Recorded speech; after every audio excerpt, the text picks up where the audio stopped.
ನಮ್ಮ ಜಯಲಕ್ಷ್ಮಿ ಮೇಡಮ್ ಅವರಿಗೂ ಹಾಗೂ ಈ ದಿನ ಕಾರ್ಯಕ್ರಮದಲ್ಲಿ ಉಪಸ್ಥಿತರಿರ್ತಕ್ಕಂಥ ಎಲ್ಲ ನಮ್ಮ ಬಳಗದ ಪ್ರೀತಿಯ ಸದಸ್ಯರಿಗೂ ಹಾಗೂ ಇವತ್ತೇನು ನಮ್ಮ ಮಾಸದ ನೆನಪು 46 ಮಾಸಗಳನ್ನು ದಾಟಿದೆ ಅಂತಂದರೆ ನಿಜಕ್ಕೂ ಸುಮ್ಮನೆ ಅಲ್ಲ.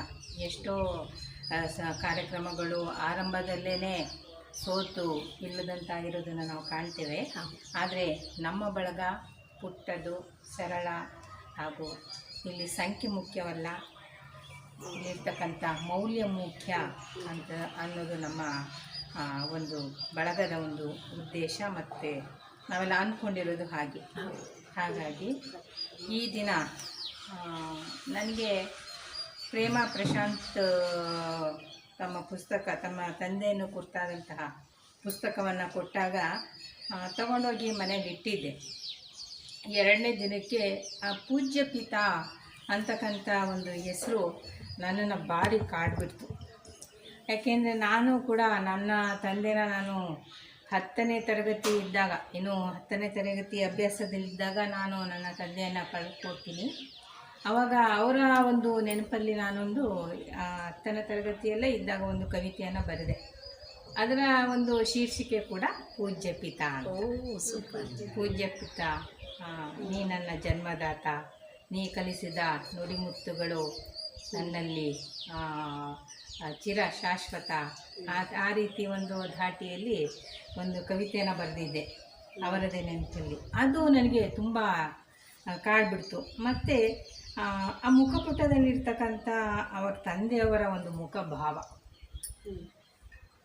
ಎಷ್ಟು ಚೆನ್ನಾಗಿದೆ. ಈ ಮುಖಭಾವ ಅಂದರೆ ಏನು ಗೊತ್ತಿಲ್ಲದ ಒಂದು ಮಗು ಒಂದು ಹಸುಳೆ ಹೇಗೆ ಒಂದು 7-8 ತಿಂಗಳು ಮಗು ಒಂದು ಚೇರ್ ಮೇಲೆ ಕೂರಿಸಿದ್ರೆ ಅದೆಂಗೆ ಒಂದು ಕಡೆ ನೀರವವಾಗಿ ಒಂದು ನೋಟ ನೆಟ್ಟು ಆ ಒಂದು ನಿರ್ವಿಭಾವದಲ್ಲಿ ಕೂತಿರೋ ಥರ ಈ ಮುಗ್ಧ ಭಾವ ಇದೆ ಇವ್ರ ತಂದೆಯಲ್ಲಿ.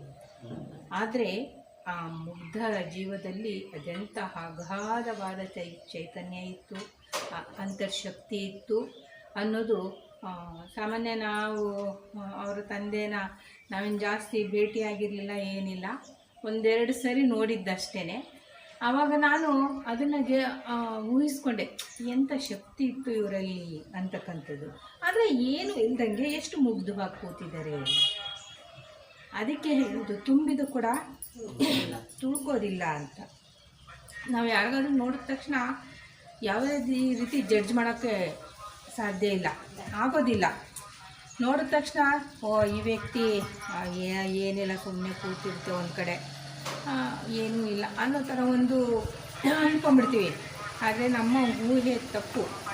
ಆ ವ್ಯಕ್ತಿ ಮೌನವಾಗಿ ನಮ್ಮನ್ನು ನೋಡ್ತಾ ಸುಮ್ಮನೆ ಕೂತಿದ್ದಾರೆ ಅಂದರೆ ಅವ್ರಿಗೇನು ಗೊತ್ತಿಲ್ಲ ಅಂತಲ್ಲ, ಅವರು ನಮ್ಮನ್ನು ಜಡ್ಜ್ ಮಾಡ್ತಾ ಇರ್ತಾರೆ. ನಾವೇನು ಅವ್ರ ಜೊತೆ ಹಂಚ್ಕೊತಿರ್ತೀವಿ, ಮಾತಾಡ್ತಿರ್ತೀವಿ, ಅದು ಕೇಳಿಸ್ಕೊಂಡು ಅವರೊಳಗಡೆ ನಮ್ಮನ್ನು ಅವರು ಜಡ್ಜ್ ಮಾಡ್ತಾ ಇರ್ತಾರೆ.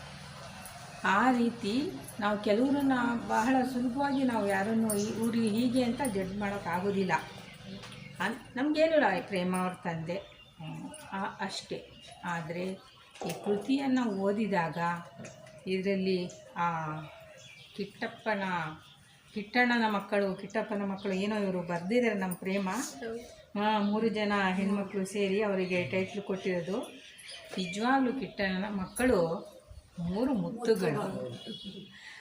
ಮುತ್ತುಗಳನ್ನು ಸಮಾಜಕ್ಕೆ ಕೊಟ್ಟು ಹೋಗಿದ್ದಾರೆ ಅವ್ರ ತಂದೆ. ಹಾಗೆಯೇ 3 ಮುತ್ತುಗಳಷ್ಟೇ ಅಲ್ಲ, ಮಾನವೀಯ ಮೌಲ್ಯಗಳನ್ನು ಕೊಟ್ಟು ಹೋಗಿದ್ದಾರೆ.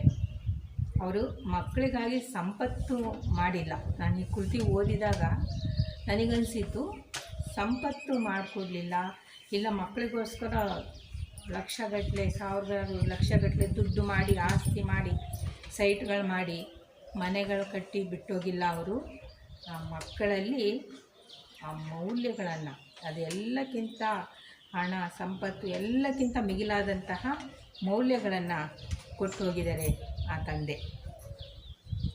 ಮತ್ತು ಇಲ್ಲಿ ತ್ರಿದಳ ಅಂತ ಒಂದು ಹೂವಿನ ನಿಜವಾಗ್ಲೂ ಒಂದು ಹೂವು ಅವ್ರ ತಂದೆ. ಅವ್ರ ತಾಯಿ ಆದ್ರೂ ಅಷ್ಟೇ ಮೃದುವಾದ ಅವರ ತಾಯಿನ ನಾವಿನ್ನು ನೋಡ್ತಾನೆ ಇರ್ತೀವಿ. ಆ ತಂದೆಯ ಒಂದು ಮೃದುವಾಗಿರ್ತಕ್ಕಂಥ ಒಂದು ಹೂವಿನ ದಳ ಇವರು 3 ಜನ ಮಕ್ಕಳು ಅಂತಕ್ಕಂಥ ಒಂದು ತ್ರಿದಳ ಇದು ಓದಿದಾಗ ನನಗೆ ಭಾವನೆ ಮೂಡ್ತು. ಅಪ್ಪನೊಂದಿಗೆ ಅವಿಸ್ಮರಣೀಯ ನೆನಪುಗಳ ಅನ್ನೋ ಈ ಪುಸ್ತಕದಲ್ಲಿ ಈ 3 ಜನ ಇವರು ಮಕ್ಕಳು ಹಂಚ್ಕೊಂಡಿದ್ದಾರೆ. ಇದಕ್ಕೂ ಮುಂಚೆ ನನಗೆ ಇವರ ತಂದೆಯ ಹೆಸರು ಕೇಳಿದಾಗ ಎಷ್ಟು ಸಾಮ್ಯತೆ ಇದೆ ಅಂತಂದರೆ ನಾನು ಪ್ರೇಮ ಇದಕ್ಕೆ ನಾನು ಕಂಪೇರ್ ಮಾಡ್ತಿಲ್ಲ, ಆದರೆ ಒಂದು ಸಾಮ್ಯತೆ ಹೇಗೆ ಬಂತು ಅಂದರೆ ನೋಡಿ, ಇವರ ತಂದೆ ಪೋಸ್ಟ್ ಆಫೀಸಲ್ಲಿ ಕರ್ತವ್ಯ ನಿರ್ವಹಿಸಿದಂಥರು. ನಮ್ಮ ತಂದೆ ಕೂಡ ಅವರು ವೃತ್ತಿಯಲ್ಲಿ ಶಿಕ್ಷಕರಾಗಿದ್ರೂ ದೇವನೂರು ಅಂಚೆ ಇದ್ದಿದ್ದು ಪೋಸ್ಟ್. ಅಲ್ಲಿಂದ ನಮ್ಮೂರು ನಮ್ಮ ಪಕ್ಕದ ಹಳ್ಳಿಗೆಲ್ಲ ಪೋಸ್ಟ್ ಬಂದರೆ ನಮ್ಮ ತಂದೆನೇ ತೊಗೊಂಬರ್ತಿದ್ದು. ಶಾಲೆ ಮುಗಿಸಿ ಪೋಸ್ಟ್ ತರೋರು, ಮಾಸ್ಟ್ರ್ ಕೈಲಿ ಕೊಟ್ಕೊಳ್ಸೋರು ನಮ್ಮ ತಂದೆ ಕೈಲಿ. ನಮ್ಮ ತಂದೆಯವರು ನನ್ನನ್ನು ಅವ್ರ ಜೊತೆ ಕರ್ಕೊಂಡೋಗಿ ಆ ಮನೆ ಕೊಟ್ಟು ಹೋಗು, ಈ ಪತ್ರ ಬಂದಿದೆ ಇಲ್ಲಿ ಕೊಟ್ಟು ನನ್ನನ್ನು ಕಳಿಸೋದು, ಅವರೊಂದು ಕಡೆ ಹೋಗೋದು. ಕೆಲವ್ರ ಮನೆಯಲ್ಲಿ ಪಾಪ ಓದೋದಕ್ಕೂ ಬರ್ತಿರಲಿಲ್ಲ ಪತ್ರಗಳನ್ನು, ಅವರು ಓದಿ ಹೇಳಿ ಮತ್ತೆ ತಿರ್ಗಾ ಅದಕ್ಕೆ ಉತ್ತರವಾಗಿ ನಮ್ಮ ತಂದೆನೇ ಬರೆದು ಆ ಪತ್ರ ತೊಗೊಂಡೋಗಿ ಪೋಸ್ಟ್ ಮಾಡೋ ಅಂಥದ್ದು ಅವರು ಆ ಕೆಲಸ ಮಾಡಿದರು. ಎಲ್ಲಕ್ಕಿಂತ ಹೆಚ್ಚಾಗಿ ನಮಗೆ ನಮ್ಮ ತಂದೆಯವರ ಹೆಸರು ಕೃಷ್ಣಮೂರ್ತಿ, ಎನ್ ಕೃಷ್ಣಮೂರ್ತಿ ರಾವ್ ಅಂತ ಹೇಳ್ಬಿಟ್ಟು. ಅದಕ್ಕೆ ಅವರು ತಂದೆಯವರ ಹೆಸರನ್ನು ಓದ್ತಿದ್ದಂಗೆ ನನಗೆ ಒಂಥರ ಮನಸ್ಸು ಆದ್ರ ಆಗ್ಬಿಡ್ತವತ್ತು. ಆಮೇಲೆ ಅವತ್ತು ಕೂತ್ಬಿಟ್ಟು ನಾನು ರಾತ್ರಿ 12-12:30ವರೆಗೂ ಈ ಕೃತಿ ಪೂರ ಓದಿದೆ. ಕೆಲವು ಸನ್ನಿವೇಶನ ಪುನಃ ಓದಿದೆ. ಯಾಕೆ ಅಂದರೆ ಎಲ್ಲರೂ ತಂದೆ, ಈಗ ಪ್ರಶಾಂತ್ ಸರ್ ಅವರ ತಂದೆ ತಾಯಿನೂ ಹಾಗೆ, ನಿಮ್ಮೆಲ್ಲರ ತಂದೆ ತಾಯಿಗಳು ನಮ್ಮನ್ನು ಸಾಕಿದ್ದಾರೆ, ಮಕ್ಕಳನ್ನ ಪ್ರೀತಿಯಿಂದನೇ ಸಾಕ್ತಾರೆ, ಎಲ್ಲರೂ ಮೌಲ್ಯಗಳನ್ನು ಹೇಳ್ಕೊಡ್ತಾರೆ. ಅದು ಬಿಡಿ ಅವಾಗೇನೋ ಪೂಜ್ಯ ಪಿತಾ ಅವ್ರ ತಂದೆಯವ್ರ ಬಗ್ಗೆ ಬರ್ಕೊಂಡಿದ್ದಾರೆ ಅಂತ ಅನಿಸಿದ್ರು ಆ ಮಕ್ಕಳಲ್ಲಿ ಅವ್ರ ತಂದೆ ಬಗ್ಗೆ ಅದು ಅಭಿಮಾನ ದುಂಬಿ ಅವರು ಬರೆದಿದ್ದಾರಲ್ಲ, ಆ ನೆನಪುಗಳನ್ನು ದಾಖಲಿಸಿದಾರಲ್ಲ. ಇವತ್ತು ಈ ಕೃತಿ ನಾವು ಹೋದ್ರೂ, ಪ್ರೇಮ ಪ್ರಶಾಂತ್ ಹೋದ್ರೂ, ಅವ್ರ ಮಕ್ಕಳು ಹೋದ್ರೂ ಇದು ಚಿರಶಾಶ್ವತವಾಗಿರುತ್ತೆ. ಎಷ್ಟೋ ವರ್ಷಗಳ ನಂತರ ಅಕಸ್ಮಾತ್ ಯಾರ್ದಾರ ಕಣ್ಣಿಗೆ ಬಿದ್ದರೆ, ಅಯ್ಯೋ ಯಾರೋ 3 ಜನ ಮಕ್ಕಳು ಹೆಣ್ಮಕ್ಳು ಅವ್ರ ಅಪ್ಪನ ಬಗ್ಗೆ ಬರೆದಿದ್ದಾರಲ್ವ. ಇದು ಇವರು ಮಾಡಿರ್ತಕ್ಕಂಥ ಮಹಾ ದೊಡ್ಡ ಕೆಲಸ. ಅಂದರೆ ಅವರ ತಂದೆಯ ವಿಶಿಷ್ಟತೆಯನ್ನು ಕಟ್ಟಿಕೊಟ್ಟಿರೋದು, ಮತ್ತು ಆ 3 ಜನ ಹೆಣ್ಮಕ್ಳು ಸೇರಿ ಇದೊಂದು ಕೃತಿಯನ್ನು ತಮ್ಮ ಅಭಿಪ್ರಾಯಗಳನ್ನು ಈ ಕೃತಿ ಮೂಲಕ ದಾಖಲಿಸಿರೋದು. ಇದು ಯಾವತ್ತಿಗೂ ಶಾಶ್ವತ. ಯಾರೇ ಒಂದಿನ ತೆಗೆದು ನೋಡಿ, ಯಾರೋ 3 ಜನ ಅಕ್ಕಂಗಿರು ಸೇರಿಕೊಂಡು ಅವರಪ್ಪನ ಬಗ್ಗೆ ಕೃತಿ ಅಟ್ಲೀಸ್ಟ್ ಇಷ್ಟು ಅಂದ್ಕೊಂಡ್ರೂ ಸಾಕು. ಅಲ್ಲಿಗೆ ಹೆಣ್ಣು ಮಕ್ಕಳಾಗಿದ್ದಕ್ಕೆ ಅದು ಜನ್ಮ ಸಾರ್ಥಕ, ಇವರ ತಂದೆ ತಾಯಿ ಆಗಿದ್ದಕ್ಕೆ ಅವ್ರದ್ದು ಒಂದು ಭಾಗ್ಯ ಅಂತ ನಾನು ಭಾವಿಸ್ತೇನೆ. ಎಷ್ಟೋ ಮಕ್ಕಳು ನಾವು ನೋಡ್ತೀವಿ, ತಂದೆ ಹೆತ್ತವರನ್ನ ಅಯ್ಯೋ ಹೋದರೆ ಸಾಕು ಮುಗೀತು, ಅವ್ರದ್ದೊಂದು ಕಾರ್ಯ ಮಾಡಿಬಿಟ್ಟು ಅವ್ರು ಮುಗೀತು, ಅವ್ರ ಆಸ್ತಿನೋ ಅವ್ರದ್ದೋ ಏನೋ ಒಂದು ಹಂಚ್ಕೊಂಡು ಅವ್ರವ್ರ ಪಾಡಿಗೆ ಅವರು ಆರಾಮಾಗಿ ಅವ್ರದ್ದೇ ಆದ ರೀತಿಯಲ್ಲಿ ಜೀವನವನ್ನು ಮಾಡ್ಕೊಳ್ಳೋರು ನೋಡಿದ್ದೀವಿ. ಆದರೆ ಇವರ ಮಕ್ಕಳು ಹೇಗೆ ಅಂದರೆ, ಅವರು ಏನು ಚಿಕ್ಕಂದಿನಿಂದ ಅವ್ರ ಮಕ್ಕಳಲ್ಲಿ ಒಂದು ಶಿಸ್ತು, ಸಂಯಮ, ಸಭ್ಯತೆ, ಬದ್ಧತೆ, ಸಿದ್ಧತೆ ಎಲ್ಲನೂ ಹೇಳ್ಕೊಟ್ಟಿದ್ದಾರೆ ಅವ್ರ ತಂದೆ. ಸ್ವಚ್ಛತೆಯಿಂದ ಹಿಡಿದು ಸ್ವಾಭಿಮಾನ, ಸ್ವಾವಲಂಬಿತನ ಎಲ್ಲನೂ ಹೇಳ್ಕೊಟ್ಟಿದ್ದಾರೆ. ಇಂಥದ್ದು ಇಲ್ಲ ಅನ್ನೋದೇ ಇಲ್ಲ. ನನಗೆ ಅದೆಲ್ಲ ನೋಡಿದಾಗ ನಾವು ಈಗ ಈ ಕಾಲಘಟ್ಟದಲ್ಲಿ ಬಿಡಿ, ಒಂದು ಕಾಲಘಟ್ಟದಲ್ಲಿ ಹೆಣ್ಮಕ್ಳು ಹುಟ್ಟಿದ್ರೇ ಒಂದು ಹೆಣ್ಮಗು ಓಕೆ ಆಯಿತು, 2ನೇದಾಯಿತು ಅಂದರೆ 3ರಲ್ಲಿ ಶುರು ಮಾಡ್ತಾರೆ. ಇನ್ನು 3ನೇದು ಮಗು ಹೆಣ್ಣಾಯಿತು ಅಂದರೆ ಬಿಡಿ ಅತ್ಲಾಗೆ ಅದು ಒಂದು ಕಸ ಮಾಡಿದವರು ನಾವು ನೋಡಿದ್ವಿ. ಅವ್ರ ಜೀವನ ಪರ್ಯಂತ ಮಕ್ಕಳು ಕಂಡಾಗೆಲ್ಲ ಬೈದು ಮೂದಲಿಸಿ ಅದನ್ನು ಒಂಥರ ಅಸ್ಪೃಶ್ಯ ಥರನೇ ಮಾಡಿಬಿಡ್ತಾರೆ ಮಕ್ಕಳು. ಆ ಥರನ ಇರುವಂಥ ನಾವು ತಂದೆ ತಾಯಿನ ನಾವು ನೋಡ್ತೀವಿ. ಆದರೆ ಇವರ ತಂದೆ ಏನಿದ್ದಾರೆ, ಈ ಕೃತಿ ನಾನು ಓದಿದಾಗ ಈ 3 ಜನ ಮಕ್ಕಳು ಅಭಿಪ್ರಾಯ, ಎಲ್ಲರ ಅಭಿಪ್ರಾಯ ಒಂದೇ, ಒಬ್ಬೊಬ್ರಿಗೆ ಒಂದೊಂದು ಭೇದ ಮಾಡಿಲ್ಲ ಅವ್ರ ತಂದೆ. ಮೊದಲನೇ ಹೆಣ್ಮಗು ಆಗಿರ್ಬೋದು, 3 ಜನ ಮಕ್ಕಳಲ್ಲಿ 3 ಜನಕ್ಕೂ ಅಷ್ಟು ಅಷ್ಟೇ ಶಿಸ್ತುಬದ್ಧವಾಗಿ ಅವರಿಗೆ ಏನು ಬೇಕು, ಒಂದು ಮಗು, ಆ ಹೆಣ್ಣು ಮಗುಗೆ ಏನು ಅವಶ್ಯಕತೆ ಇರುತ್ತೆ, ಆಕೆಗೆ ಹೇಗೆ ಯಾವ ಒಂದು ಹಂತದಲ್ಲಿ ಹೇಗೆ ನೋಡ್ಕೋಬೇಕು, ಆ ಮಗುಗೆ ಏನು ಗೌರವ, ಏನು ವಿದ್ಯೆ ಕೊಡಬೇಕು, ಆಕೆ ಯಾವ ರೀತಿ ಸಮಾಜದಲ್ಲಿ ಅವಳದೇ ಆದ ಒಂದು ಸ್ಥಾನವನ್ನು ಕಂಡುಕೋಬೇಕು. ಏನೋ ಮದುವೆ ಮಾಡಿಬಿಟ್ಟು ಬಿಡು ಹೆಣ್ಮಕ್ಳಲ್ವಾ ಮದುವೆ ಮಾಡಿ ಕಳಿಸಿದ್ರಾಗುತ್ತೆ, ಇನ್ನೇನು ಓದು ವಿದ್ಯಾಭ್ಯಾಸ ಎಲ್ಲ ಸುಮ್ಮನೆ ಖರ್ಚು ವೆಚ್ಚ ಎಲ್ಲ ಯಾಕೆ ಅಂತ ಅವರ ತಂದೆ ಯೋಚನೆ ಮಾಡಲಿಲ್ಲ. ಮದುವೆ ಮಾಡಿ ಅದು ಬೇರೆ, ಅವರ ಕಾಲ ಮೇಲೆ ನಿಂತ್ಕೋಬೇಕು ಹೆಣ್ಮಕ್ಳು, ಅವರವ್ರ ಕಾಲ ಮೇಲೆ ನಿಂತ್ಕೋಬೇಕು. ಮತ್ತು ಈ ಸಮಾಜವನ್ನು ಎದುರಿಸ್ತಕ್ಕಂಥ ಒಂದು ಮನೋಬಲ, ಆತ್ಮಸ್ಥೈರ್ಯವನ್ನು ತುಂಬಿದ್ದಾರೆ. ಅವರು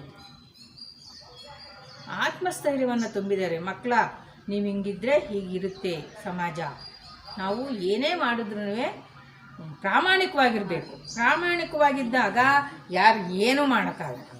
ಪ್ರಾಮಾಣಿಕತೆ ಇದ್ದಾಗ ಯಾರು ತಲೆ ಬಗ್ಸೋಂಥ ಪ್ರಮೇಯನೇ ಬರಲ್ಲ. ಅಂತಹ ಒಂದು ಮೌಲ್ಯವನ್ನು ಮಕ್ಕಳಲ್ಲಿ ಬಿತ್ತಿ ಹೋಗಿದ್ದಾರೆ. ಜೊತೆಗೆ ಇವರು ತುಂಬ ಮುಗ್ಧತೆ ಇದೆ ಇವರ ತಂದೆಯಲ್ಲಿ, ಕೃಷ್ಣಮೂರ್ತಿ ಸರ್ ಅವರ ಇದರಲ್ಲಿ ಮುಗ್ಧತೆ ಇದೆ, ಆದರೆ ಅಷ್ಟೇ ಪ್ರಾಮಾಣಿಕತೆ ಇದೆ. ಮುಗ್ಧತೆನ ವೀಕ್ ಅಂತ ಅಂದ್ಕೋಬಾರ್ದು, ಅದೊಂಥರ ಕಠಿಣ, ಅದನ್ನು ಮುರಿಯೋಕ್ಕಾಗೋದಿಲ್ಲ ಯಾರೂ, ಅದನ್ನು ಯಾರು ಹೀಯಾಳಿಸಿ ಮಾತಾಡೋಕ್ಕೂ ಆಗಲ್ಲ.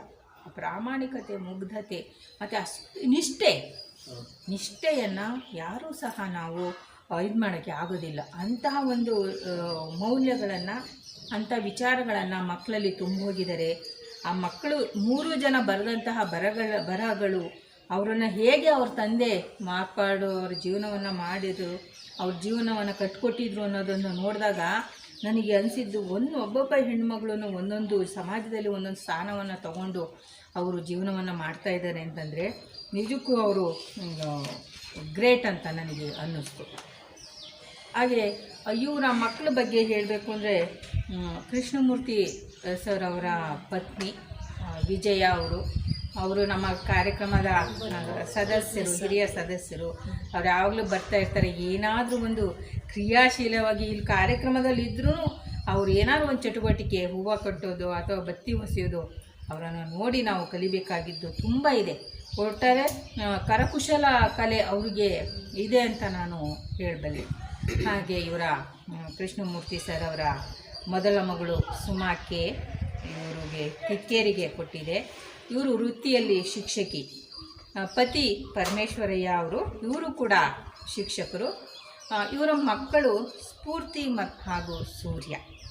ಸ್ಫೂರ್ತಿ ಅವರ ವಿದ್ಯಾಭ್ಯಾಸ ಆರ್ಕಿಟೆಕ್ಟ್ ಓದ್ತಾ ಇದ್ದಾರೆ. ಸೂರ್ಯ ಅವರು ಇಂಜಿನಿಯರಿಂಗ್ ಮಾಡ್ತಾಯಿದ್ದಾರೆ. ಎರಡನೆಯ ಮಗಳು ಸವಿತಾಕ್ಕೆ, ಇವರು ವೃತ್ತಿಯಲ್ಲಿ ಚಿತ್ತೂರಿನ ITI ಕಾಲೇಜಿನಲ್ಲಿ ಅತಿಥಿ ಉಪನ್ಯಾಸಕಿಯಾಗಿ ಕೆಲಸ ಮಾಡ್ತಾಯಿದ್ದಾರೆ. ಇವರು ಕರಕುಶಲತೆಯಲ್ಲಿ ಪ್ರವೀಣೆ. ಅವರ ತಾಯಿ ಅಲ್ಲಿ ಬಂದಿರತಕ್ಕಂಥ ಒಂದು ಕರಕುಶಲತೆ ಅವ್ರಿಗೂ ಬಂದಿದೆ ಅಂತ ಅನಿಸುತ್ತೆ.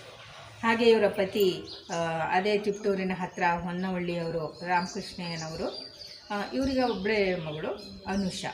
ಇವರು ಕೂಡ ಇಂಜಿನಿಯರಿಂಗ್ ಓದ್ತಾ ಇದ್ದಾರೆ. ಹಾಗೆ ಮೂರನೇ ಮಗಳಾಗಿ ನಮ್ಮ ಪ್ರೇಮ, ನಮ್ಮ ಬಳಗದ ಹೆಮ್ಮೆಯ ಒಬ್ಬ ಸದಸ್ಯೆ.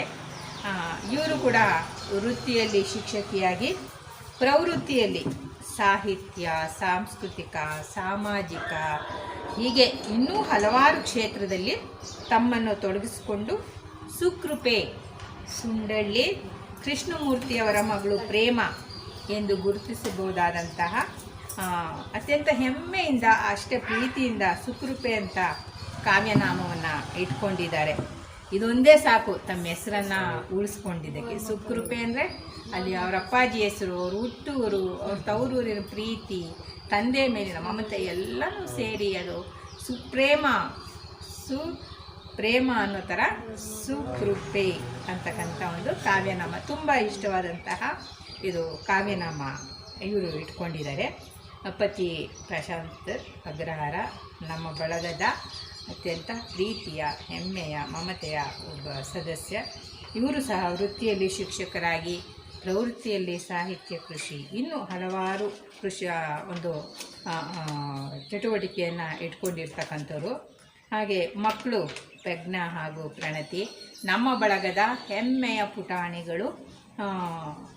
ಇವರ ನಮ್ಮ ಪ್ರೇಮ ಅವರು ಸಾಹಿತ್ಯ ಕೃಷಿಯಲ್ಲಿ ತಂದಿರ್ತಕ್ಕಂಥ ಕೃತಿಗಳು ಈಗಾಗಲೇ ನಮಗೆಲ್ಲ ಗೊತ್ತಿದೆ. 4 ನಿಟ್ಟಿನಲ್ಲಿ, ಹಳೆಬೇರು ಹೊಸ ಚಿಗುರು, ಎಲೆಮರೆಯ ಕಾಯಿ, ಹಾಗೆ ಸಂಪಾದಿತ ಕಥಾ ಸಂಕಲನ, ಮನೆ ಮನದ ಕಾವ್ಯದೀವಿಗೆ, ಆನಂದ ಸೌರಭ, ಸಾಹಿತ್ಯದ ನಡಿಗೆ, ಸಮುದಾಯದೆಡೆಗೆ, ನಮೋ ವಿಶ್ವಾತ್ಮಿಕೆ, ವಿಶ್ವತ್ರಯಂಬಿಕೆ, ಪ್ರಣತಿ, ಪ್ರೇಮ ಪುಷ್ಪ, ಜೇನುಗೂಡು, ಸಂಸ್ಕಾರ, ಪೂಜ್ಯಪಿತ, ಹೀಗೆ ಇನ್ನೂ ಹಲವಾರು ಕೃತಿಗಳನ್ನು ಇವರು ರಚಿಸುವಲ್ಲಿ ನಿಟ್ಟಿನಲ್ಲಿ ಮುಂದುವರಿತಾ ಇದ್ದಾರೆ. ಈ ಒಂದು ಪೂಜ್ಯಪಿತ ಇವು 4-5 ಕೃತಿ ನನ್ನ ಹತ್ರ ಇದೆ. ಆದರೆ ಈ ಪೂಜ್ಯಪಿತ ನನಗೆ ತುಂಬಾ ಅದು ಮನಸ್ಸಿಗೆ ಹತ್ತಿರವಾದಂತಹ ಒಂದು ನನ್ನ ಭಾವನೆಯನ್ನು ತಟ್ಟಿದಂತಹ ಒಂದು ಕೃತಿ ಅಂತಲೇ ಹೇಳ್ಬೋದು.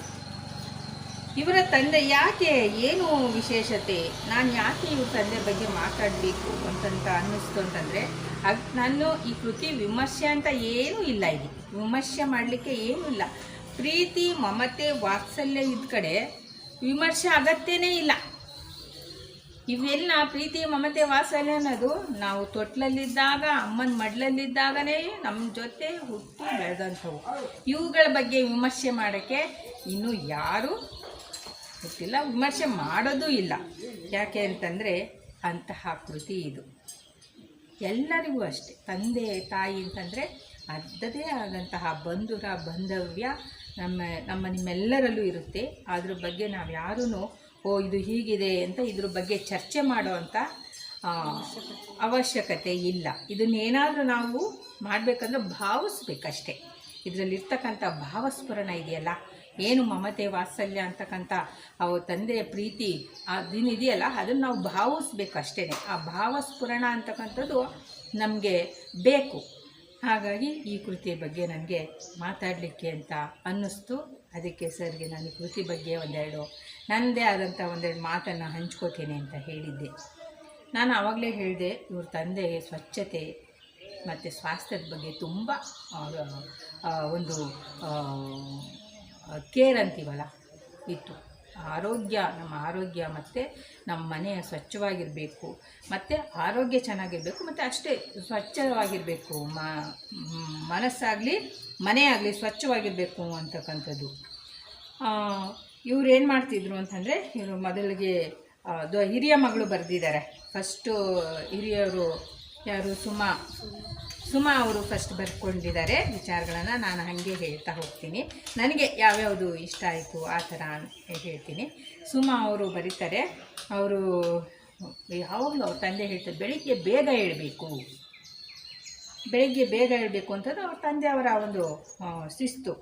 ಹಾಗೆ ಈ ಮಕ್ಕಳೆಲ್ಲ ಬೇಗ 6-6:30 ಅಷ್ಟರಲ್ಲಿ ಬೇಗ ಏಳಬೇಕು. ಮತ್ತು ಬೇಗ ಎದ್ಬಿಟ್ಟು ಅವಾಗೆಲ್ಲ ಹಂಡೆ ನೀರು ಕಾಯಿಸೋದು, ಹಂಡೆಯಲ್ಲಿ ನೀರೆಲ್ಲ ಕಾಯಿಸ್ಕೊಂಡು ನೀರು ಬಿಸಿ ಮಾಡಿಕೊಂಡು, ಆಮೇಲೆ ಅಲ್ಲಿ ಬೇಗ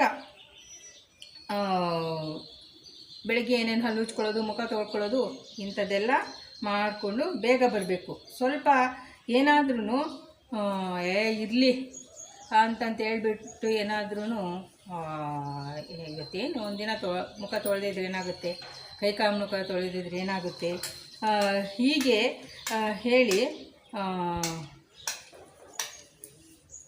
ಅವ್ರ ತಂದೆ ಇದು ಮಾಡಿದಾಗ ಇವ್ರೇನು ಮಾಡ್ತಾರೆ, ಸ್ವಲ್ಪ ಉದಾಸೀನ ಮಾಡ್ತಾರೆ. ಇವ್ರ ಹಿರಿಯ ಮಗಳು ಸೋಮಾರಿತನ ಮಾಡ್ತಾರೆ. ಅದಕ್ಕೆ ಅವ್ರ ತಂದೆ ಕೊಟ್ಟಂಥ ಶಿಕ್ಷೆ, ಅದು ಪ್ರೀತಿಯ ಶಿಕ್ಷೆ. ಅದು ಏನು ಮಾಡೋ, ಒಂದು ಕಡ್ಡಿನ ಬೆಂಕಿಲಿ ಕಾಯಿಸ್ಬಿಟ್ಟು ಕಾಲ ಮೇಲೆ ಇಡ್ತಾರೆ, ಪನಿಷ್ಮೆಂಟು. ಅವರು ಎಷ್ಟು ಚೆನ್ನಾಗಿ ಹೇಳ್ಕೊಂಡಿದ್ರು ಹಿರಿಯ ಮಗಳು ಅಂದರೆ ಅದೇ ಲಾಸ್ಟು, ಅದೇ ಅವರಿಗೆ ದೊಡ್ಡ ಪಾಠ. ಅವರ ಜೀವನದಲ್ಲಿ ಇದುವರೆಗೂ ಆ ಶಿಸ್ತನ್ನು ಬಿಟ್ಟಿಲ್ಲ. ನೀಟಾಗಿ ಬೆಳಿಗ್ಗೆ ಎದ್ದು ಎಲ್ಲ ಸ್ವಚ್ಛವಾಗಿ ದೇವ್ರ ಮನೆಗೆ ನಮಸ್ಕಾರವನ್ನು ಮಾಡಿ ತಿಂಡಿ ತಿಂದು ಏನು ಅವ್ರು ಶಾಲೆಗೆ ಹೋಗೋದು ಎಲ್ಲ ಅದು ಮಾಡಿದಂತೆ. ಈಗಿನ ಮಕ್ಕಳಿಗೆ 9 ಗಂಟೆ ಆದ್ರೂ ಅವ್ರ ಹಾಸಿಗೆ ಮೇಲೆ ಹೋಗಿ ಹಾಲು ಕೊಡಬೇಕು, ಕಾಫಿ ಕೊಡಬೇಕು, ಮುದ್ದು ಮಾಡಿ ಏಳಿಸ್ಬೇಕು. ಇಂಥದ್ದೆಲ್ಲ ನೋಡಿ ಅವತ್ತಿಗೂ ಇವತ್ತಿಗೂ ಎಷ್ಟು ವ್ಯತ್ಯಾಸ ಇದೆ. ಮತ್ತು ಅವರು ಅಷ್ಟೇ ಆ ತಂದೆ ಕೊಟ್ಟಂತಹ ಶಿಕ್ಷೆಯನ್ನು ಹೌದು ನಾನು ಮಾಡಿದ್ದು ತಪ್ಪು ಅಂತ ಆಕೆ ಅದನ್ನು ಸ್ವೀಕರಿಸಿ ಆ ಪರಿವರ್ತನೆಯನ್ನು ಅವ್ರ ಜೀವನದಲ್ಲಿ ಮಾಡ್ಕೋತಾರೆ. ಅದು ನನಗೆ ಬಹಳ ಇಷ್ಟವಾಯಿತು. ಮತ್ತು ಈ ತಂದೆ ತುಂಬ ಕ್ರೂರಿ ಏನಲ್ಲ, ಅಂದರೆ ಆ ಮಗಳನ್ನು ಶಿಸ್ತಾಗಿ ಏಳಿಸ್ಬೇಕು, ಹೇಳ್ಬೇಕು. ಮತ್ತು ಹಿರಿಯಕ್ಕ ಅಲ್ವಾ, ಅವ್ರು ಮಾಡಿದ್ದೆ ಹಿರಿಯವ್ರಿಗೂ ಮಾಡ್ತಾರೆ ಅಂತಕ್ಕಂಥದ್ದು. ಅಪ್ಪ ಹಂಗೆ ಮಾಡಿದ್ರು ಅಕ್ಕಂಗೆ ಅಂದರೆ ಈ ಚಿಕ್ಕ ಮಕ್ಕಳು ಇರ್ತಾರಲ್ಲ, ಇನ್ಮೇಲೆ ನಾನು ಹಂಗೆ ಮಾಡಲ್ಲಪ್ಪ, ನಾನು ಹುಷಾರಾಗಿರ್ತೀನಿ, ಅಕ್ಕನ ಮಾಡಿದಾಗೆ ನಾನು ಮಾಡಲ್ಲ ಅಂತಕ್ಕಂಥದ್ದು ಎಚ್ಚರಿಕೆ. ಅದು ಇನ್ನೂ ಸಹ ನಮ್ಮ ತಂದೆ ತುಂಬ ಗ್ರೇಟ್ ಅಂತಾನು ಬರ್ಕೊಂಡಿದ್ದಾರೆ. ಹೇಗೆ ಅಂದರೆ ಬೆಳಿಗ್ಗೆ ಅವಾಗೆಲ್ಲ ನಾವು ಈ ಥರ ಎಲ್ಲ ಬಸ್ ಎಲ್ಲ ಕಡಿಮೆ. ಇವರೆಲ್ಲ ಸುಂಡಳ್ಳಿಯಿಂದ ನಮ್ಮ ಶ್ರವಣ ಬೆಳಗೊಳಕ್ಕೆ ಶಾಲೆಗೆ ಬರಬೇಕು. 6ನೇ ಕ್ಲಾಸ್ವರೆಗೂ ಇತ್ತು ಅಂತ ಅನಿಸುತ್ತೆ ಅಲ್ಲಿ ಕ್ಲಾಸ್. ಅಲ್ಲಿಂದ ಇಲ್ಲಿಗೆ ಬರಬೇಕು ಅಂತಂದರೆ ಬಸ್ಸಿಗೆ ಬರಬೇಕಿತ್ತು.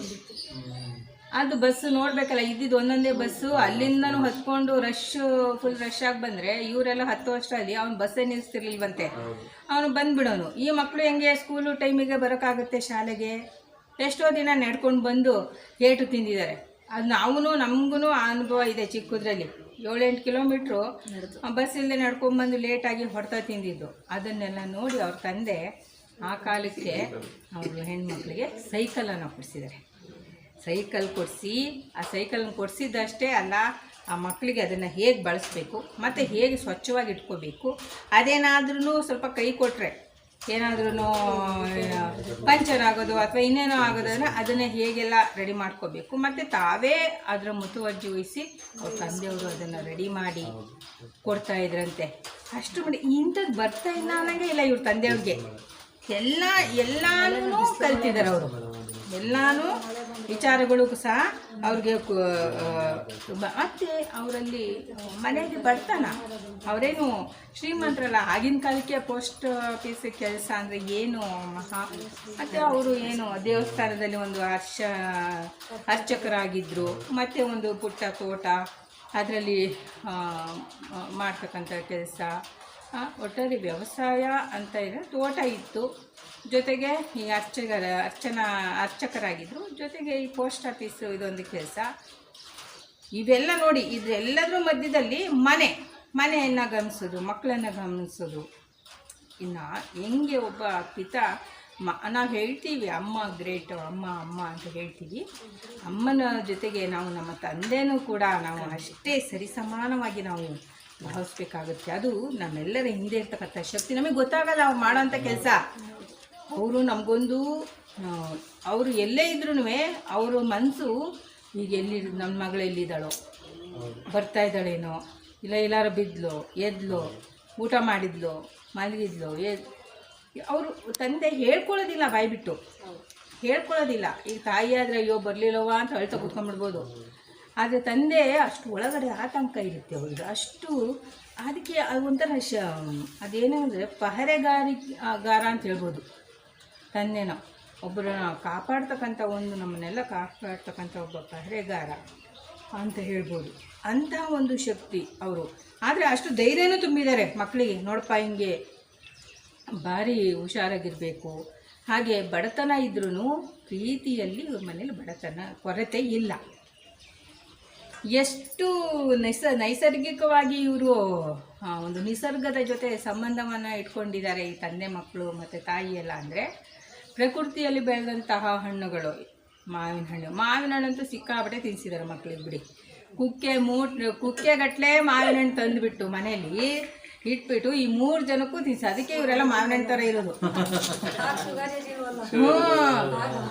ಕುಟ್ಟಿಗಟ್ಟಲೆ ಮಾವಿನ ಹಣ್ಣು ತಂದು ಇಟ್ಬಿಡೋದು ಮಕ್ಕಳಿಗೆ. ಆಮೇಲೆ ಕೂತ್ಕೊಂಡು ಮಕ್ಕಳ ಜೊತೆ ಮಾವಿನ ಹಣ್ಣು ತಿನ್ನೋದು. ಆಮೇಲೆ ತೋಟಕ್ಕೆ ಹೋದ್ರ ಹಸಿವಾಯ್ತಾ ಏನಾದರೂ ಎಳ್ನೀರು ಕೊಚ್ಚಿ ಕುಡಿಸೋದು, ಕಾಯ್ದೆ ಹಿಡಿದ್ಬಿಟ್ಟು ಕಾಯಿ ತಿನ್ನಿಸೋದು. ಅದೇ ಪ್ರಕೃತಿ ಜೊತೆ ಇವರು ಎಷ್ಟು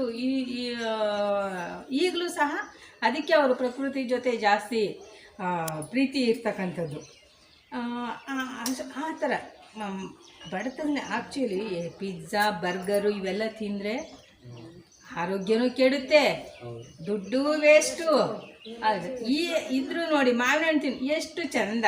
ಎಲ್ಲರೂ ಮನೆಯಲ್ಲಿ ಎಲ್ಲ ಕೂತ್ಕೊಂಡು ಅಮ್ಮನ ಜೊತೆ ಅಪ್ಪ ಜೊತೆ ಆ ಬಾಂಧವ್ಯನೂ ಅಷ್ಟೇ ಚೆನ್ನಾಗಿರುತ್ತೆ. ಹಾಗೆ ಮಾಡಿದಾಗ ಒಟ್ಟಿಗೆ ಕೂತ್ಕೊಂಡು ಊಟ ಮಾಡ್ತಕ್ಕಂಥದ್ದು ಅವೆಲ್ಲ ಮಾಡಿದಾಗ ಬಾಂಧವ್ಯನೂ. ಆಮೇಲೆ ಇವರು ಅಕ್ಕ, ಎರಡನೇ ಅಕ್ಕ ತುಂಬ ಚೆನ್ನಾಗಿ ಒಂದು ವಿಚಾರ ಹಂಚ್ಕೊಂಡಿದ್ದಾರೆ. ಅವರು ಒಂದು ಮದುವೆಗೆ ಹೋಗಿರ್ತಾರೆ. ಅವರ ಅಪ್ಪ ಇವ್ರು ಚಿಕ್ಕವರಿದ್ದಾಗ, ಇವರ ಅಕ್ಕ ಚಿಕ್ಕವರಿದ್ದಾಗ ಅವ್ರ ತಂದೆ ಜೊತೆ ಒಂದು ಮದುವೆಗೆ ಹೋಗಿರ್ತಾರೆ. ಅಲ್ಲಿ ಏನಾಗುತ್ತೆ, ಮದುವೆ ಸಮಾರಂಭದಲ್ಲಿ ಇವರು ಪಾಪ ಏನೋ ಇವರ ಒಂದು ಫ್ರಾಕ್ ಏನು ಹಾಕಿರ್ತಾರೆ ಅದೇನೋ ಇದಾಗಿ ಒದ್ದೆ ಆಗಿಬಿಡುತ್ತೆ. ಆಮೇಲೆ ಅದು ಅವ್ರ ತಂದೆ ಎಷ್ಟು ಚೆನ್ನಾಗಿ ಅದು ಫ್ರಾಕನ್ನು ಬಿಡಿಸಿ ಅದರ ಒಳ ಫ್ರಾಕಲ್ಲಿ ಅವ್ರಿಗೆ ನಿಂತಿರಪ್ಪ ಅಂತೇಳಿ ಅದನ್ನು ಕ್ಲೀನ್ ಮಾಡಿ ಮತ್ತೆ ಡ್ರೈ ಮಾಡಿ ಹಾಕಿ ಆ ಮದುವೆನ ಮುಗಿಸ್ಕೊಂಡು ಬರ್ತಾರೆ. ಅದು ನೋಡಿ ನನಗೆ ಹೆಂಗೆ ಎಷ್ಟು ಇದಾಗ್ಬಿಡ್ದು ಅಂದರೆ, ಹಬ್ಬ ತಂದೆ ಅಂದರೆ ತಂದೆನೇ ಎಷ್ಟು ನೀಟಾಗಿ ಮಗಳನ್ನು ಜತನ ಮಾಡಿ ಆ ಒಂದು ಸಂದರ್ಭದಲ್ಲೂ ಕೂಡ ಆಕೆನ ಏನು ಇದು ಮಾಡ್ದೇನೆ ಆ ಮದುವೆಯನ್ನು ಮಾಡ್ಕೊಂಡು ಬರ್ತಾರೆ. ಅದು ನನಗೆ ತುಂಬ ಇಷ್ಟ ಆಯಿತು ಮತ್ತು ತುಂಬ ಆಪ್ತ ಅಂತ ಅನ್ನಿಸ್ತು.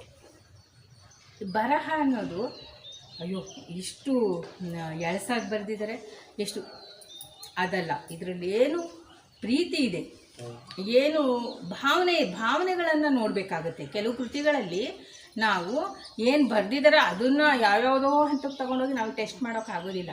ಅಲ್ಲಿರ್ತಕ್ಕಂಥ ಭಾವನೆಯನ್ನು, ಆ ಬದುಕನ್ನು, ಅವ್ರು ಕಟ್ಕೊಂಡಿರ್ತಕ್ಕಂಥ ಆ ಒಂದು ಮನಸ್ಸಿನ ತುಮುಲಗಳನ್ನು ನಾವು ನೋಡಬೇಕಾಗುತ್ತೆ ಒಂದೊಂದು ಕೃತಿಯಲ್ಲಿ. ಅಷ್ಟು ಚೆನ್ನಾಗಿ ಅವ್ರ ತಂದೆ ಹಿರಿಯಕ್ಕ ತುಂಬ ಚೆನ್ನಾಗಿ, ಯಾಕೆಂದರೆ ಅವರೇ ಮೊದಲ ಮಗಳು, ಮುದ್ದಿನ ಮಗಳು. ಅವರು ಅಷ್ಟು ಚೆನ್ನಾಗಿ ಅವ್ರ ತಂದೆ ಬಗ್ಗೆ ಮತ್ತು ಅವ್ರು ಹೇಳ್ತಾರೆ, ಅವ್ರ ತಂದೆಗೆ ತುಂಬ ಒಂಥರ ಸೀರಿಯಸ್ಸಾಗಿ ಆಕ್ಸಿಡೆಂಟ್ ಆಗಿಬಿಡುತ್ತಂತೆ. ಇನ್ನೇನು ಬದುಕೋದೇ ಇಲ್ಲ ಅನ್ನೋ ರೀತಿ ಪವಾಡ ಸದೃಶವಾಗಿ ಬರ್ತಾರೆ. ಇವರಿಗೆ ಓದೋ ಆಸೆ, ತಂದೆಗೆ ಬೇರೆ ಆಕ್ಸಿಡೆಂಟ್ ಆಗಿದೆ, ಪಾಪ ಖರ್ಚು ವೆಚ್ಚ ಎಲ್ಲ ಬಡತನ ಇರೋದು, ಓದಿಸ್ತಾರೋ ಇಲ್ಲೋ ಅಂತಕ್ಕಂಥ ಒಂದು ಪರಿಸ್ಥಿತಿಯಲ್ಲಿದ್ದಾಗ ಇವ್ರಿಗೆ ಹೆಚ್ಚಿಗೆ ಏನು ಬೇಡ, ಇಲ್ಲೇ TCH ಏನೋ ಚಂದ್ರಪಟ್ಟಣದಲ್ಲಿ ಎಲ್ಲ ಇತ್ತು ಅನಿಸುತ್ತೆ, ಆಯ್ತು ಅದೊಂದು ಮಾಡ್ಕೊಳ್ಳೋವ ಅಂತ ಹೇಳಿದ್ದಾರೆ. ಆಯಿತು ಅಂತ ಹೇಳಿಬಿಟ್ಟು ಇವರು TCH ಮಾಡ್ಕೊಂಡಿದ್ದಾರೆ. ಅದೃಷ್ಟವಶಾತ್ ಅವರಿಗೆ ಶಿಕ್ಷಕಿ ವೃತ್ತಿ ಸಿಕ್ಕಿದೆ. ಅವರಪ್ಪ ಕಲಿಸಿದಂತಹ ಒಂದು ಕಷ್ಟ, ಒಂದು ಬಡತನ, ಒಂದು ಕಷ್ಟದಲ್ಲಿ ಓದಿಸಿದ್ದಾರೆ. ಅದಕ್ಕೆ ಒಂದು ಒಳ್ಳೆಯ ರೀತಿಯಲ್ಲಿ ಆ ಮಗಳು ಒಬ್ಬ ಶಿಕ್ಷಕಿಯಾಗಿ, ಆದರ್ಶ ಶಿಕ್ಷಕಿಯಾಗಿ ಈ ಒಂದು ಸಮಾಜಕ್ಕೆ ಅವ್ರು ಕೊಟ್ಟಂತಹ ಕೊಡುಗೆ, ಅವರ ಅಪ್ಪಾಜಿ ಏನು ಕೃಷ್ಣಮೂರ್ತಿ ಸರ್ ಅವರು ಈ ಸಮಾಜಕ್ಕೆ ಕೊಟ್ಟಂತಹ ಕೊಡುಗೆ ಈ ಒಬ್ಬ ದೊಡ್ಡ ಮಗಳು ಅಂತ ನಾನು ಭಾವಿಸ್ತೇನೆ. ಯಾಕೆಂದರೆ ಸಮಾಜವನ್ನು ತಿದ್ದತಕ್ಕಂಥ ಓರೆಕೋರೆಗಳನ್ನು ಚಿಕ್ಕ ಮಕ್ಕಳಲ್ಲಿ ತಿದ್ದಿ ಬುದ್ಧಿ ಹೇಳಿ ವಿದ್ಯೆ ಕಲಿಸ್ತಕ್ಕಂಥ ಒಬ್ಬ ಶಿಕ್ಷಕ ವೃತ್ತಿಯಲ್ಲಿ ತಮ್ಮ ಮಗಳನ್ನು ರೂಪಿಸಿದಂತಹ ಆ ಒಂದು ಹಿರಿಯ ಜೀವಕ್ಕೆ ನಾನು ಒಂದು ನಮನವನ್ನು ಹೇಳೋಕ್ಕೆ ಇಷ್ಟಪಡ್ತೀನಿ. ಅದು ನನಗೆ ತುಂಬ ಇಷ್ಟವಾದಂತಹ ವಿಚಾರ ಆಯಿತು. ಹಾಗೆ ಇಲ್ಲಿ ಎಲ್ಲ ಸುಮಾರು. ಆಮೇಲೆ ಎರಡನೇ ಮಗಳು ಸವಿತಾ ರಾಮಣ್ಣ ಅವರು ಕೂಡ ಅವ್ರ ತಂದೆಯ ಬಗ್ಗೆ ಇದ್ದಂತಹ ಒಡನಾಟವನ್ನು ಅವರು ಹಂಚಿಕೊಂಡಿದ್ದಾರೆ. ಅವರು ಹಣದ ಬೆಲೆ ತಿಳಿಸಿದ ನಮ್ಮಪ್ಪ ಅಂತಕ್ಕಂಥ ಒಂದು ಲೇಖನದಲ್ಲಿ ಅವರು ಹಂಚ್ಕೊಂಡಿದ್ದಾರೆ. ಅವರು ನೋಡಿ, ನಾವು ಅಂದ್ಕೋತೀವಿ ದುಡ್ಡು ಮುಚ್ಚಿಡಬೇಕು, ಮಕ್ಕಳಿಗೆ ಸಿಗೋಂಗಿಡಬಾರ್ದು ಅಂಥೇಳ್ಬಿಟ್ಟು, ಮಕ್ಕಳಿಗೆ ಸಿಗೋಕ್ಕೆ ಬಿಡಲ್ಲ ನಾವು. ಎಲ್ಲ ತೆಗೆದುಬಿಟ್ಟು ಬೇರೆ ಬೀರೂಲಿಡೋದು, ಜೇಬಲ್ಲಿಡೋದು, ಪರ್ಸಲ್ಲಿಡೋದು, ಅದೆಲ್ಲ ಮುಚ್ಚಿಡೋದು, ಇಂಥದ್ದು ಮಾಡ್ತೀವಿ. ಇಂಥದ್ದು ಮಾಡಿದಾಗ ಏನಾಗುತ್ತೆ, ಆ ಮಕ್ಕಳಿಗೆ ಏನೋ ಒಂದು ಅವಶ್ಯಕತೆ ಬಂದಿರುತ್ತೆ. ಆವಾಗ ಅವಕ್ಕೆ ಅವು ಹೇಳ್ಕೊಳಕ್ಕೂ ಆಗಲ್ಲ. ಹೇಳ್ಕೊಬೇಕು ಅಂತ ಇರ್ತಾರೆ, ಅವತ್ತೇನೋ ಅನಿವಾರ್ಯವಾಗಿ ಹೇಳೋ ಹಾಗಾಗಲ್ಲ. ಅದು ತೊಗೊಂಡೋಗ್ಬಿಡ್ತಾರೆ. ಅಮ್ಮನ ಪರ್ಸಲ್ಲೋ ಅಪ್ಪನ ಜೇಬಲ್ಲೋ ತೊಗೊಂಡೋದಾಗ ಅದು ಕದಿಯೋ ಅಂತ ಲೆಕ್ಕಕ್ಕೆ ಸೇರ್ಕೊಂಡ್ಬಿಡ್ತಾರೆ. ಆದರೆ ಇವರ ತಂದೆಯ ಒಂದು ನೋಡಿ, ಅವರು ಒಂದು ಟೇಬಲ್ ಇರುತ್ತೆ, ಅದರಲ್ಲಿ 2 ಕಾಣಿ ಮಾಡಿರ್ತಾರೆ. ಅದರಲ್ಲಿ ಒಂದು ಡಬ್ಬಿಯಲ್ಲಿ ನೋಟುಗಳು, ಇನ್ನೊಂದು ಬಟ್ಲಲ್ಲಿ ಚಿಲ್ಲರೆ ಇಟ್ಟಿರ್ತಾರೆ. ಯಾಕಂದರೆ ಮಕ್ಕಳಿಗೆ ಏನಾದ್ರು ಅವಶ್ಯಕತೆ ಬಂದರೆ ಅವರು ತೊಗೊಂಡೋಗ್ತಾರೆ. ಆದರೆ ಅವರು ಒಂದು ಶಿಸ್ತನ್ನು ಕಲಿಸ್ಕೊಡ್ತಾರೆ. ಅದು ತಗೊಂಡೋಗಿರ್ತಕ್ಕಂಥ ಹಣ ಏನು ಮಾಡಿದ್ರಿ, ಇಲ್ಲ ಚಾಕ್ಲೇಟ್ ತೊಗೊಂಡ್ರಾ, ಇಲ್ಲ ಏನಾದರೂ ಸ್ವೀಟು ಮಿಠಾಯಿ ತೊಗೊಂಡ್ರಾ, ಇಲ್ಲ ಪೆನ್ಸಿಲ್ಲೋ ಪೆನ್ನೋ ತೊಗೊಂಡಾದ್ಮೇಲೆ ಉಳಿದಿದ್ದ ಚಿಲ್ಲರೆ ಎಷ್ಟು ಅದನ್ನು ವಾಪಸ್ ತಂದುಕೊಡ್ಬೇಕು. ಅಪ್ಪ ಇಷ್ಟ ಆಯಿತು ಅಂತ ತಂದು ಮಕ್ಕಳಲ್ಲಿ ಹೇಳಬೇಕು ಅಂತಕ್ಕಂಥ ಒಂದು ಸಂಸ್ಕಾರವನ್ನು ಅವ್ರು ಮುಚ್ಚಿಡಲ್ಲ ದುಡ್ಡನ್ನು ಮಕ್ಕಳಿಂದ. ಅಲ್ಲೇ ಇಟ್ಟಿರ್ತಾರೆ ಅವ್ರ ಕಣ್ಣಿಗೆ, ಆ ಮಕ್ಳಿಗೆ ಗೊತ್ತಿರುತ್ತೆ. ಅದನ್ನು ತೊಗೊಂಡೋಗ್ತಾರೆ ಮಕ್ಕಳು, ಖರ್ಚು ಮಾಡ್ತಾರೆ. ಮತ್ತು ಉಳಿದಿದ್ದಪ್ಪ ಇಂಥದ್ದು ತೊಗೊಂಡೆ, ಇಂಥದ್ದು ಮಾಡಿದೆ, ಇಷ್ಟು ಹಣ ಉಳಿತುಪ್ಪ ತೊಗೊಳ್ಳಿ ಅನ್ನೋದು. ಇದು ಎಷ್ಟು ಶಿಸ್ತಿನ ಭಾವನೆ ನೋಡಿ. ಅದೇ ಇವ್ರು ಮುಚ್ಚಿಟ್ಟಿದ್ರೆ ಆ ಮಕ್ಕಳೇನಾದ್ರು ತೊಗೊಂಡಿದ್ರೆ ಅದು ಕದಿಬೇಕು ಅಂತಕ್ಕಂಥ ಭಾವನೆ ಬಂದ್ಬಿಡೋದು ಮಕ್ಕಳಲ್ಲಿ. ಆಯಿತಾ? ಅವರು ಇಟ್ಟಿದ್ದಕ್ಕೆ ಅವರಿಗೆ ಮಕ್ಕಳ ಮೇಲೆ ಭರವಸೆ, ಅದು ತಂದೆ ತಾಯಿಗೆ ಮಕ್ಕಳ ಮೇಲೆ ಭರವಸೆ. ಈ ಮಕ್ಕಳಿಗೂ ಕೂಡ ತಂದೆ ತಾಯಿ ಮೇಲೆ ಪ್ರೀತಿ. ಅಪ್ಪ ಇಷ್ಟು ದುಡ್ಡು ಇಟ್ಟಿದ್ದಾರೆ ಇಲ್ಲಿ, ನಾನು ತೊಗೊಂಡೋಗ್ಬೇಕು, ನಾನು ಏನು ಬೇಕು ತೊಗೊಂಡು ಮತ್ತೆ ವಾಪಸ್ ತಂದಿಡಬೇಕು, ಸುಳ್ಳು ಇಡಬಾರ್ದು, ಕದಿಬಾರ್ದು ಅಂತಕ್ಕಂಥ ಒಂದು ಮೌಲ್ಯಯುತವಾದಂಥ ಭಾವನೆ ಅವರಪ್ಪ ಅಲ್ಲಿ ಬಿತ್ತಿದ್ದು ಮಕ್ಕಳಲ್ಲಿ. ಅದು ಎಷ್ಟು ಒಳ್ಳೆಯದು, ನನಗೆ ತುಂಬ ಇಷ್ಟ ಆಗ್ಬಿಡ್ತು ಇದು. ಹೌದಲ್ವಾ? ನಾವು ಮುಚ್ಚಿಟ್ರೆ ತಾನೇ ಕದಿಯೋ ಪ್ರಶ್ನೆ ಬರೋದು. ಇಲ್ಲಿ ಇಟ್ಟಿದ್ದೀನಿ ಅಂತಂದರೆ ನಾವು ತೊಗೊಂಡೋಗಿ ಮಕ್ಕಳು, ನೋಡಪ್ಪ ದುಡ್ಡು ತೊಗೊಂಡೋಗ್ತಿದ್ಯಾ, ಎಷ್ಟು ಖರ್ಚಾಗುತ್ತೆ ಅದ್ರ ಲೆಕ್ಕ ಕೊಡು, ಆಯಿತಾ?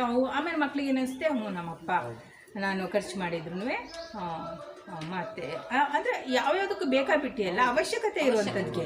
ಇವರು ಮಕ್ಕಳು 3 ಜನ ಹೆಣ್ಮಕ್ಳು ಹೇಗೆ ಅಂದರೆ, ಇವರಿಗೆ ಅವಶ್ಯಕತೆ ಇದ್ದರೆ ಮಾತ್ರ.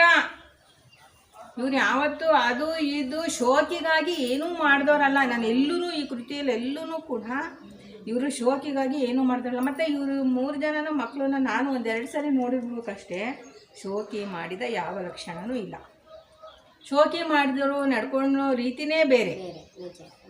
ಹಾಗಾಗಿ ಒಂದು ಸ್ವಾಭಾವಿಕವಾಗಿ ಒಳ್ಳೆ ಹೆಣ್ಣು ಮಕ್ಕಳು ಅವರು ಬೆಳೆದು ಬಂದಂಥವ್ರು. ಅದು ಈ ಸಮಾಜಕ್ಕೆ 3 ಮುತ್ತುಗಳನ್ನು ಅವ್ರ ತಂದೆ ಕೊಟ್ಟಿದ್ದಾರೆ ಕೊಡುಗೆಯಾಗಿ, ಅದಂತೂ ಸತ್ಯ. ಇದೊಂದು ವಿಚಾರ ನನಗೆ ತುಂಬ ಇಷ್ಟ ಆಯಿತು. ಆಮೇಲೆ ಅವ್ರ ತಂದೆಯವರು ಸೈಕಲ್ ಕಲಿಸಿದ್ದನ್ನ 3 ಜನನ ನೋಡಿ, 3 ಚಿತ್ರಗಳಲ್ಲಿದೆ. ಪ್ರೇಮ ಒಬ್ಬರು ಬೈಕಲ್ಲಿ, ಇಬ್ಬರು ಅಕ್ಕ, 3 ಜನನ ಬೈಕ್ ಇಟ್ಕೊಂಡಿದ್ದಾರೆ ಅಂತ. 3 ಜನನ ಬೈಕ್ ಇಟ್ಕೊಂಡಿದ್ದಾರೆ. ಅದಕ್ಕೆ ಹೇಳಿದ್ದು, ನಾವು ಹೆಣ್ಣಲ್ಲ, ನಾವೇ ಗಂಡು ಮಕ್ಕಳು ಥರ ಗಂಡು ಮಕ್ಕಳಿಗೆ ಸಡ್ಡು ಹೊಡೆಯೋ ರೀತಿಯಲ್ಲಿ ಬೈಕಲ್ಲಿ ಕೂತ್ಕೊಂಡಿರ್ತಕ್ಕಂಥ ಚಿತ್ರ ಅದು.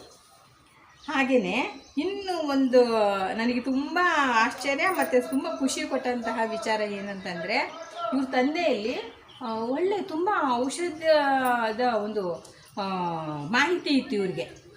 ತಾವೇ ಕಂಡುಕೊಂಡಂತಹ ಕೆಲವಾರು ಕಾಯಿಲೆಗಳಿಗೆ, ಕೆಲವಾರು ಗಾಯಗಳು, ಇವಕ್ಕೆ ಎಲ್ಲರಿಗೂ ಔಷಧವನ್ನು ತಾವೇ ರೆಡಿ ಮಾಡಿಬಿಟ್ಟು ಇದು ಮಾಡ್ತಕ್ಕಂಥದ್ದು, ಗಾಯಗಳನ್ನು ವಾಸಿ ಮಾಡ್ತಕ್ಕಂಥದ್ದು, ಇವೆಲ್ಲವೂ ಸಹ ಅವ್ರ ತಂದೆಗೆ ಒಂದು ಐಡಿಯಾ ಇತ್ತು. ಅವರು ಒಂದು ಸರಿ ಏನು ಮಾಡ್ತಾರೆ, ಈ ಅಮ್ಮ ವಿಜಯಮ್ಮ ಅವ್ರಿಗೆ ಅಂತ ಅನಿಸುತ್ತೆ, ಅವರ ಅಮ್ಮ ಅವ್ರಿಗೆ, ಪ್ರೇಮ ಅವರ ಅಮ್ಮ ಅವ್ರಿಗೆ ಒಂದು ಸರಿ ಏನಾಗುತ್ತೆ, ಅವರು ಮಲಗಿದ್ದಾಗೇನೋ ಕಿವಿ ಒಳಗಡೆ ಇರುವೆ ಹೋಗ್ಬಿಡುತ್ತೆ. ತುಂಬ ಬಾಧೆ ಕೊಡುತ್ತೆ ಅದು ಇರುವೆ, ತುಂಬ ನೋವು ಮತ್ತು ತುಂಬ ಹಿಂಸೆ ಕೊಡುತ್ತೆ. ಆಮೇಲೆ ಅವ್ರ ಪಾಪ ತುಂಬ ಕಿರ್ಚಾಡಿ ಹಿಂಗೆ ಆಗ್ತಲ್ಲ ನೋವು ಅಂತ ಸಂಕಟ ಪಡುವಾಗ ಇವ್ರ ತಂದೆ ಎಂಥ ಐಡಿಯಾ ಮಾಡ್ತಾರೆ ಗೊತ್ತಾ, ಅವ್ರನ್ನ ಮಲಗಿಸ್ಬಿಟ್ಟು ಅವ್ರ ಕಿವಿ ಹತ್ರ ಒಂದು ಸ್ವಲ್ಪ ಇಷ್ಟಪ್ಪದ್ದು ಬೆಲ್ಲದ್ದು ಉಂಡೆ ಇಡ್ತಾರೆ ಕಿವಿ ಹತ್ರ, ಆ ಕಿವಿಗೆ ಇದಾಗಲಿ ಅಂತ. ಸ್ವಲ್ಪ ಹೊತ್ತು ಬಿಡ್ತಾರೆ. ಆವಾಗ ಅವ್ರ ಅಮ್ಮಂಗೆ ಕಿವಿದು ನೋವೆಲ್ಲ ಕಡಿಮೆ ಆಗುತ್ತೆ, ಸರಿ ಹೋಯ್ತು ಅಂತ ಹೇಳ್ತಾರೆ. ಆಮೇಲೆ ಹ್ಯಾಗೆ ಸರಿ ಹೋಯ್ತು ಅಂತಂದರೆ, ಆ ಬೆಲ್ಲದ ಮೇಲೆ ಏನಿದೆ ನೋಡಿದ್ರೆ ಆ ಕಿವಿಯೊಳಗಿದ್ದ ಇರುವೆ ವಾಪಸ್ ಬಂದು ಬೆಲ್ಲದ ಸ್ಮೆಲ್ಲಿಗೆ ಆ ಬೆಲ್ಲದ ಮೇಲೆ ಹರಿದಾಡ್ತಾ ಇರುತ್ತೆ. ಅಂತ ಒಂದು ಅಷ್ಟು ಸ್ಕಿಲ್ಲು, ಅದು ಯೋಚನೆ ಮಾಡಿದಾರಲ್ಲ ಅವರಿಗೆ ತುಂಬಾ ಐಡಿಯಾಗಳಿತ್ತು ಸರ್ ಇವರ ಪ್ರೇಮ ಅವ್ರ ತಂದೆಯವರಿಗೆ. ಅದನ್ನು ಆ ರೀತಿ ನನಗೆ ಅದಕ್ಕೆ ತುಂಬ ಖುಷಿ ಆಯಿತು. ಹೌದಲ್ವ, ನಾವೆಲ್ಲ ಏನು ಹಾಸ್ಪಿಟ್ಲಿಗೆಲ್ಲ ಹೋಗಿ ಏನೇನೆಲ್ಲ ಮಾಡಿಸ್ತೀವಿ, ತುಂಬ ಸರಳವಾಗಿ ಅದಕ್ಕೊಂದು ಪರಿಹಾರವನ್ನು ಕಂಡುಕೊಂಡಿದ್ರು ಸರ್. ಹಾಗೆ ಹೀಗೇ ಹಲವಾರು ರೀತಿ ಸರು ಕಾಯಿಲೆಗಳಿಗೆ ಕೆಲವೊಂದು ತಮ್ಮದೇ ಆದಂಥ ಮನೆ ಔಷಧಿಗಳನ್ನು ಫಸ್ಟು ಪ್ರಯೋಗ ಮಾಡ್ತಾಯಿದ್ರು ಅಂತಂತ ಹೇಳ್ಕೊಂಡಿದ್ದಾರೆ. ಆಮೇಲೆ ನೋಡಿ, ಹೆಂಗರಳಿನ ನಮ್ಮಪ್ಪ ನಿಜ, ಇವರು ತಂದೆಯವರು ನಿಜವಾಗ್ಲೂ ಹೆಂಗರಳು. ಅವರು ಪ್ರತಿಯೊಂದು ಬರಹದಲ್ಲೂ ಕೂಡ ಅವರಲ್ಲಿದ್ದ ಹೆಂಗರಳುತನ ಮೂಡಿ ಬಂದಿದೆ. ಆಮೇಲೆ ಅನ್ನದ ಬೆಲೆ ತಿಳಿಸಿದ ನಮ್ಮಪ್ಪ ಅಂತ ಇವರು ಬರೆದಿದ್ದಾರೆ. ಯಾವುದೇ ಪದಾರ್ಥ ಆಗಲಿ ಊಟ ಮಾಡುವಾಗ ಚೆಲ್ಲಬಾರ್ದು, ಎಷ್ಟು ಬೇಕೋ ಅಷ್ಟು ಬಡಿಸ್ಕೋಬೇಕು, ಒಂದು ಅಗಲು ಬಿಡ್ದಂಗೆ ನೀಟಾಗಿ ಆಮೇಲೆ ಚೆಲ್ಲಿದೆ ಅಂತ ಹೇಳ್ಬಿಟ್ಟು ಎಸೆಯುವಂಥದ್ದಲ್ಲ, ಅದು ಎಲ್ಲಿ ಬಿದ್ದಿದೆ ಅದು ನೋಡಿಬಿಟ್ಟು ಒಂಚೂರು ಸ್ವಚ್ಛ ಮಾಡಿಕೊಂಡು ಊಟ ಮಾಡ್ತಕ್ಕಂಥದ್ದು. ಆಮೇಲೆ ಯಾವುದೋ ಒಂದು ಹೋಟೆಲ್ಗೆ ಹೋಗಿರ್ತಾರೆ ಇವರೆಲ್ಲೋ ಪ್ರವಾಸಕ್ಕೆ ಅಂತ ಹೋದಾಗ, ಇವರು ಹೋಗಿದ್ದಾಗ ಅವರ ಮಕ್ಕಳೂ ಕರ್ಕೊಂಡು ಹೋಗಿರ್ತಾರೆ. ಆ 2 ಮಕ್ಕಳು ಹೋಟೆಲಲ್ಲಿ ಊಟಕ್ಕೆ ಆರ್ಡ್ರ್ ಮಾಡ್ತಾರೆ. ಇವ್ರ ತಂದೆ ತಾಯಿ ಊಟ ಮಾಡೋದಿಲ್ಲ ಹೋಟೆಲ್ಗಳಲ್ಲಿ. ಆ ಮಕ್ಕಳಿಬ್ರು ಊಟ ಮಾಡುವಾಗ ಅದರಲ್ಲಿ ಇರ್ತಕ್ಕಂಥ ಒಂದು ಕ್ಯಾರೆಟ್ ಪಲ್ಯ ಇರುತ್ತೆ, ಅದನ್ನಿಬ್ಬರು ತಿನ್ನೋದಿಲ್ಲ, ಅದನ್ನು ಹಂಗೆ ಬಿಟ್ಟಿರ್ತಾರೆ. ಇವ್ರ ತಂದೆಯವರು ಅದು ಹೋಟೆಲ್ ಆಗಿದ್ರು ಅವ್ರಿಗೆ ಅದು ಅಭ್ಯಾಸ ಇಲ್ಲದೇ ಇದ್ರು ಹೋಟೆಲಲ್ಲಿ ಊಟ ಮಾಡಿ ಆಹಾರವನ್ನು ವೇಸ್ಟ್ ಮಾಡಬಾರ್ದು ಅನ್ನೋ ಉದ್ದೇಶಕ್ಕೆ ತಮ್ಮ ಒಂದು ನಿಯಮಗಳನ್ನು ಪಕ್ಕಕ್ಕಿಟ್ಟು ಆ ಪಲ್ಯಗಳನ್ನು ತಿಂತಾರೆ. ಅಂದರೆ ಅಲ್ಲಿಗೆ ಅವರು ಆಹಾರಕ್ಕೆ ಎಷ್ಟು ಬೆಲೆ ಕೊಡ್ತಾಯಿದ್ರು, ಅವರು ಭೂಮಿ, ಈ ಬೆಳೆಗಳು, ಇದ್ರ ಬಗ್ಗೆ ಎಲ್ಲ ಅವ್ರಿಗೆ ಎಷ್ಟು ಗೌರವವಿತ್ತು, ಅನ್ನದ ಬಗ್ಗೆ, ಆಹಾರದ ಬಗ್ಗೆ ಎಷ್ಟು ಅವರು ದೇವರು ಅಂತ ಭಾವಿಸಿದ್ರು. ಅವರು ಅನ್ನವನ್ನು ಪ್ರಸಾದದ ರೀತಿ ಭಾವಿಸಿದ್ರು. ಅವರು ಒಂದು ಅವುಳಿನ ಒಂದು ಬೆಲೆ ಅವ್ರಿಗೆ ಗೊತ್ತು. ಯಾಕೆಂದರೆ ಅಷ್ಟು ಕಷ್ಟಪಟ್ಟಂತಹ ಜೀವ ಅವರು ಪ್ರತಿಯೊಂದು ನಾನು ನೋಡಿದ್ದೆ. ಅವರು ಓದಿದಾಗ ಇದು ಓದ್ತಾ ಇದ್ದರೆ ಅವ್ರಿಗೆ ನಿಜವಾಗ್ಲೂ ಅವರು ಹೌದು ಆ ಘಟನೆ ಮಾಡ್ತಿದ್ದಾರೆ, ಅಲ್ಲೆಲ್ಲ ಹೋಗ್ತಿದ್ದಾರೆ, ತೋಟಕ್ಕೆ ಕರ್ಕೊಂಡು ಹೋಗ್ತಿದ್ದಾರೆ, ಈ ಥರನೇ ನನ್ನ ಮನಸ್ಸಲ್ಲಿ ಅದು ಬರ್ತಾ ಇತ್ತು. ಹಾಗೆ ಇವರು ಮನೆ ವೈದ್ಯ, ನಾನು ಹೇಳ್ದಂಗೆ ಖಂಡಿತ ಅವರು ಮನೆ ವೈದ್ಯ. ಅವರು ಒಂದು ಮನೆಯಲ್ಲಿ ಒಂದು ಬಾಕ್ಸ್ ಇಟ್ಕೊಂಡು ಅದರಲ್ಲಿ ಆಯಿಂಟ್ಮೆಂಟ್ಗಳು, ಅಮೃತಾಂಜನು, ಜಂಡು ಬಾಂಬು ಇವೆಲ್ಲನೂ ಸಹ ಅವರ ಒಂದು ಬಾಕ್ಸಲ್ಲಿ ಇಟ್ಟಿರ್ತಾಯಿದ್ರು. ಯಾವಾಗಲಾದರೂ ಮಕ್ಕಳು ಬಿದ್ದು ಏನಾದರೂ ಆದರೆ ತಕ್ಷಣ ಹಚ್ಚೋದು, ಟಿಂಚರ್ ಹಚ್ಚೋದು, ಆ ಗಾಯವನ್ನು ವಾಸಿ ಮಾಡೋದು ಇವೆಲ್ಲನೂ ಸಹ ಸರ್ ಮಾಡ್ತಾಯಿದ್ರು. ಹಾಗೆಯೇ ಇವರು ಹಳ್ಳಿಗಳಲ್ಲಿ ನಾವು ಈಗ ಸರಿ ಮುಂಚೆ ಎಲ್ಲ ಹಳ್ಳಿಗಳಲ್ಲಿ ಹಸುಗಳು ಕರು ಹಾಕುವಾಗೆಲ್ಲ ಯಾರಾದ್ರೂ ನುರಿತ ಅದಕ್ಕೆ ಬಗ್ಗೆ ಪರಿಣತಿ ಇರ್ತಕ್ಕಂಥ ಯಾರಾದ್ರೂ ಒಬ್ಬ ಮಾಹಿತಿ ಇರ್ತಕ್ಕಂಥ ವ್ಯಕ್ತಿನೋ ಅದ್ರ ಬಗ್ಗೆ ಗೊತ್ತಿರೋ ಅಂತಾರೋ ಬೇಕಿರ್ತಿತ್ತು. ಸುಮ್ಮನೆ ಎಲ್ಲನೂ ಹಸು ಕರು ಹಾಕಿದಾಗೆಲ್ಲ ಇದು ಮಾಡೋಕ್ಕಾಗೋದಿಲ್ಲ. ಅಂಥದ್ರಲ್ಲಿ ಕೆಲವರು ಇವ್ರ ತಂದೆಯನ್ನು ಕರ್ಕೊಂಡು ಹೋಗ್ತಿದ್ದಂತೆ. ಅಷ್ಟು ಚೆನ್ನಾಗಿ ನೀಟಾಗಿ ಯಾವುದೇ ತೊಂದರೆ ಆಗದೆ ಇರೋ ರೀತಿಯಲ್ಲಿ ಅವನು ಹಸುವಿಗೆ ಒಂದು ಆ ಕರು ಹುಟ್ಟಿ ಆ ಕರುವನ್ನು ಸ್ವಚ್ಛ ಎಲ್ಲ ಮಾಡೋವರೆಗೂ ಅವ್ರಿಗೊಂದು ಹೀಗೆ ಮಾಡಿ ಅಂತೆಲ್ಲ ಹೇಳಿ ಆ ಕರು ಹಾಕಿ ಎಲ್ಲ ನೀಟ್ ಮಾಡಿ ಬರೋವರೆಗೂ ಅವರು ಅಲ್ಲಿ ಅವರು ಇರ್ತಾಯಿದ್ರು. ಪ್ರಾಣಿಗಳ ಬಗ್ಗೆ ಆ ಒಂದು ಇದೆಯಲ್ಲ, ಆ ಒಂದು ಕಾರ್ಯ, ಪುಣ್ಯದ ಕಾರ್ಯ, ಕಾಮಧೇನುವಿನ ಒಂದು ಆರೈಕೆ ಮಾಡಿದ್ರಲ್ಲ, ಅದು ನಿಜವಾಗ್ಲೂ ಇವ್ರ ಮಕ್ಕಳನ್ನ ಕಾಪಾಡ್ತಾ ಇದೆ. ಇವ್ರ ಮಕ್ಕಳು, ಇವ್ರ ಮೊಮ್ಮಕ್ಕಳು ಎಲ್ಲರೂ ಸಹ ಕಾಮಧೇನುವನ್ನು ಅವರು ಭಾವಿಸ್ತಿದ್ದ ರೀತಿ, ಮಾತೆಯ ರೀತಿ, ಅವ್ರ ತಾಯಿನೇ ಅನ್ನೋ ರೀತಿ ಅವರು ಆ ಹಸುಗಳ ಸೇವೆಯನ್ನು ಮಾಡ್ತಾಯಿದ್ರಲ್ಲ, ಅದು ನಿಜವಾಗ್ಲೂ ನನಗಂತೂ ತುಂಬಾ ಪ್ರೇಮ. ನಿಮ್ಮ ತಂದೆಯವರು ತುಂಬ ಪುಣ್ಯ ಮಾಡಿದ್ದಾರೆ. ಹಾಗೆ ಅವರು ಆ ರೀತಿ ಆ ವಿಚಾರ ನನಗೆ ತುಂಬಾ ಒಂದು ರೀತಿ ಮನಸ್ಸನ್ನು ತಟ್ಟಿದಂತಹ ವಿಚಾರ ಅದು.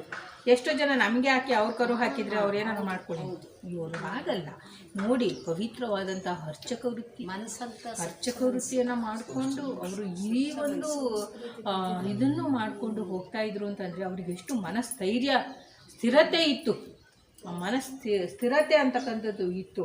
ನಿಜವಾಗ್ಲೂ ನಿಸ್ವಾರ್ಥ ಸೇವೆ ಖಂಡಿತ. ಹಾಗೆ ಇವರಲ್ಲಿ ಒಂದು ಏನಂತಾರೆ, ಇವ್ರು ಏನು ಇಟ್ಕೋತಾರೆ, ಯಾರ ಬಗ್ಗೆ ದ್ವೇಷ, ಅಸೂಯೆ ಇಂಥದ್ದು ಯಾವುದು ಇಟ್ಕೊಳ್ತಾ ಇರ್ತಕ್ಕಂಥ ವ್ಯಕ್ತಿ. ಹೇಗೆ ಅಂದರೆ, ಇವರು ಮೊದಲು ಕೆಲಸಕ್ಕೆ ಸೇರಿದಾಗ, ಪೋಸ್ಟ್ ಆಫೀಸ್ ಏನೋ ಕೆಲಸಕ್ಕೆ ಸೇರಿದಾಗ ಕೆಲವರೆಲ್ಲ ಇವ್ರಿಗೆ ಕೆಲಸ ಸಿಗಬಾರ್ದು ಅಂತ ಕಿತಾಪತಿ ಮಾಡಿದ್ದಾರೆ. ಗೊತ್ತಲ್ಲ, ಯಾರಿಗಾರು ಕೆಲಸ ಸಿಗುತ್ತೆ ಅಂತಂದರೆ ಏನಾದ್ರು ಫಿಟ್ಟಿಂಗ್ ಇಟ್ಟು ಇವೆಲ್ಲ ಕಾಮನ್ನು. ಆದರೆ ಒಬ್ಬರು ಇವ್ರು ಕೆಲಸಕ್ಕೆ ಸೇರುವಾಗ ಇವ್ರಿಗೆ ಕೆಲಸ ಸಿಗಬಾರ್ದು ಅಂತಂತೇಳ್ಬಿಟ್ಟು ಒಂದು ತೊಂದರೆ ಕೊಟ್ಟಂತಹ ವ್ಯಕ್ತಿಗೆ ಅವರು ವೃದ್ಧರಾದ್ರಲ್ಲ, ಆ ಸಂದರ್ಭದಲ್ಲಿ ಅವರಿಗೆ ವೃದ್ಧಾಪ್ಯ ವೇತನ ಬರೋ ಥರ ಮಾಡಿಸ್ಕೊಟ್ಟಿದ್ದಾರೆ. ಇನ್ನೊಬ್ಬೊಬ್ರು ಯಾರು ಮಾಡ್ತಿದ್ರು, ತನಗೆ ಕೆಲಸ ಬರ್ದಂಗೆ ಮಾಡಿರೋಂಥ ವ್ಯಕ್ತಿಗೆ ಕರೆದ್ಬಿಟ್ಟು ನಿಮಗೆ ವೃದ್ಧಾಪ್ಯ ವೇತನವನ್ನು 3 ತಿಂಗಳುಗಟ್ಟಲೆ ಓಡಾಡಿ ಕೆಲಸ ಮಾಡಿಕೊಟ್ಟಿದ್ದಾರೆ. ಅಲ್ಲಿಗೆ ಇವರು ಯಾವುದೇ ರೀತಿಯಾದಂತಹ ದ್ವೇಷ, ವೈಷಮ್ಯ ಇಂಥದ್ದು ಯಾವುದು ಇಟ್ಕೊಳ್ದೇ ಇರ್ತಕ್ಕಂಥ ಅತ್ಯಂತ ಪವಿತ್ರಾತ್ಮ ಅಂತಲೇ ನಾನು ಹೇಳ್ಬೋದು. ಒಂದು ನಿಟ್ಟಿನಲ್ಲಿ ಹೇಳೋದಾದರೆ ಒಂದು ಪವಿತ್ರವಾದಂತಹ ಆತ್ಮ. ಅಷ್ಟೇ ಪೂಜಾ ವೃತ್ತಿಯಲ್ಲೂ ಕೂಡ ಬಹಳ ಶ್ರದ್ಧೆಯಿಂದ ಅಷ್ಟೇ ನೀಟಾಗಿ ಅಲಂಕಾರವನ್ನು ಮಾಡಿ ಅದೇ ಅಲಂಕಾರವನ್ನು ಮಾಡೋ ರೀತಿಯನ್ನು ಮೊಮ್ಮಕ್ಕಳಿಗೂ ಹೇಳ್ಕೊಟ್ಟಿದ್ದಾರೆ. ಮತ್ತು ಮಂತ್ರಗಳು, ಶ್ಲೋಕಗಳು ಹೇಳೋದನ್ನು ಮೊಮ್ಮಕ್ಕಳಿಗೆ ಹೇಳ್ಕೊಟ್ಟಿದ್ದಾರೆ. ಶ್ರದ್ಧೆಯಿಂದ ಶ್ಲೋಕಗಳನ್ನು ಹೇಳಬೇಕು. ಊಟ ಮಾಡುವಾಗ, ದೇವರ ಪೂಜೆಯನ್ನು ಮಾಡುವಾಗ ಅತ್ಯಂತ ಭಕ್ತಿಯಿಂದ ಒಂದು ಶ್ಲೋಕಗಳನ್ನು ಹೇಳ್ಕೊಟ್ಟಿದ್ದಾರೆ. ಅದಕ್ಕೆಲ್ಲ ನಮ್ಮ ಪ್ರಣತಿ ನಾನು ಸಾಕ್ಷಿಯಾಗಿ ಹೇಳ್ತೀನಿ. ಎಷ್ಟು ಚೆನ್ನಾಗಿ, ಎಷ್ಟು ಸ್ಫುಟವಾಗಿ ಹೇಳ್ತಾಳೆ. ಹಾಗೆ ಎಲ್ಲ ಮೊಮ್ಮಕ್ಕಳಿಗೂ ಅವರು ಹೇಳ್ಕೊಟ್ಟು ಹೋಗಿದ್ದಾರೆ ಅಂತ ನಾನು ಭಾವಿಸ್ತೇನೆ. ಮತ್ತು ಈ ಅಪ್ಪನಿಗೆ ಇವ್ರ ತಂದೆಗೆ ಬೋಂಡ ಭಾಳ ಇಷ್ಟ. ಅದಕ್ಕೆ ಅಂಕಲ್ ಬೋಂಡದಂಗೆ ಇದ್ರು, ಗುಂಡ್ಗೊಂಡಂಗೆ ಚೆನ್ನಾಗಿ. ನಾನು ಬೋಂಡ ಇಷ್ಟ ಅಂತ, ಬಲು ಇಷ್ಟ ಅಂತ ಇಲ್ಲಿ ಓದ್ಬಿಟ್ಟು ಅವಾಗ ಅಂಕಲ್ ಹಾಗೆ ಇದ್ರಲ್ವಾ ಅಂದಂತ ಹೇಳಿ ಅನ್ನಿಸ್ತು. ನಿಜ, ಅವರು ಎಷ್ಟೇ ಬಡತನ ಇರಲಿ, ಏನೇ ಇರಲಿ, ಒಂದು ಸಂಜೆ ಒಂದು ಬೋಂಡ ಮಾಡ್ಕೊಂಡು ಮಕ್ಕಳನ್ನೆಲ್ಲ ಕೂರಿಸ್ಕೊಂಡು ಆ ತಿಂದ ಆ ಸಣ್ಣ ಸನ್ನಿವೇಶಕ್ಕೆ ಬೆಲೆ ಕಟ್ಟಕ್ಕಾಗುತ್ತೆ ರೀ. ಎಲ್ಲೋ ಹೋಗಿ ಪಾನಿಪುರಿ ಗಾಡಿನೋ ಇನ್ನೆಲ್ಲೋ ಹೋಗಿ ಆ ಸುಖ ಸಿಗಲ್ಲ ಆಯ್ತಾ. ಮಕ್ಕಳನ್ನ ಕೂರಿಸ್ಕೊಂಡು, ಹೆಂಡತಿಯನ್ನ ಕೂರಿಸ್ಕೊಂಡು ಬೋಂಡವನ್ನ ಮಾಡಿಕೊಂಡು, ಕಷ್ಟ ಜೀವಿ, ತಿಂಗ್ಳಿಗೊಂದ್ಸರಿನೇ ಆಗಲಿ, ದಿನ ಮಾಡ್ಕೊಂಡಲ್ಲ, ತಿಂಗ್ಳಿಗೊಂದ್ಸರಿನ ಮಾಡಿಕೊಂಡು ಎಲ್ಲ ಕೂತ್ಕೊಂಡು ಸವಿತಾ ಇದ್ರಲ್ಲ ಆ ಮಕ್ಕಳ ಜೊತೆ ಆ ಪ್ರೀತಿಯಿಂದ. ಅದಕ್ಕೆ ಬೆಲೆ ಕಟ್ಟಕ್ಕೆ ಸಾಧ್ಯ ಇಲ್ಲ. ಇವತ್ತು ಪ್ರಶಾಂತ್ ಸರ್ ಪ್ರೇಮಂಗೆ ಕರ್ಕೊಂಡೋಗಿ ಬೇಕಾದ್ ಕೊಡ್ಸ್ಬೋದು, ಪಾನಿಪುರಿಗೆ ಬಾ 5 ಸ್ಟಾರಿಗೆ ಕರ್ಕೊಂಡು ಹೋಗ್ತೀನಿ ಅನ್ಬೋದು. ಆದ್ರೆ ಪ್ರೇಮಂಗೆ ತಂದೆ ಜೊತೆ ಬೋಂಡ ತಿಂದ್ರಲ್ಲ, ಅದಕ್ಕೆ ಅದು ಸಾಟಿ ಅಲ್ಲ, ಯಾವ ರೀತಿಯಲ್ಲೂ ಸಾಟಿ ಅಲ್ಲ ಅದು.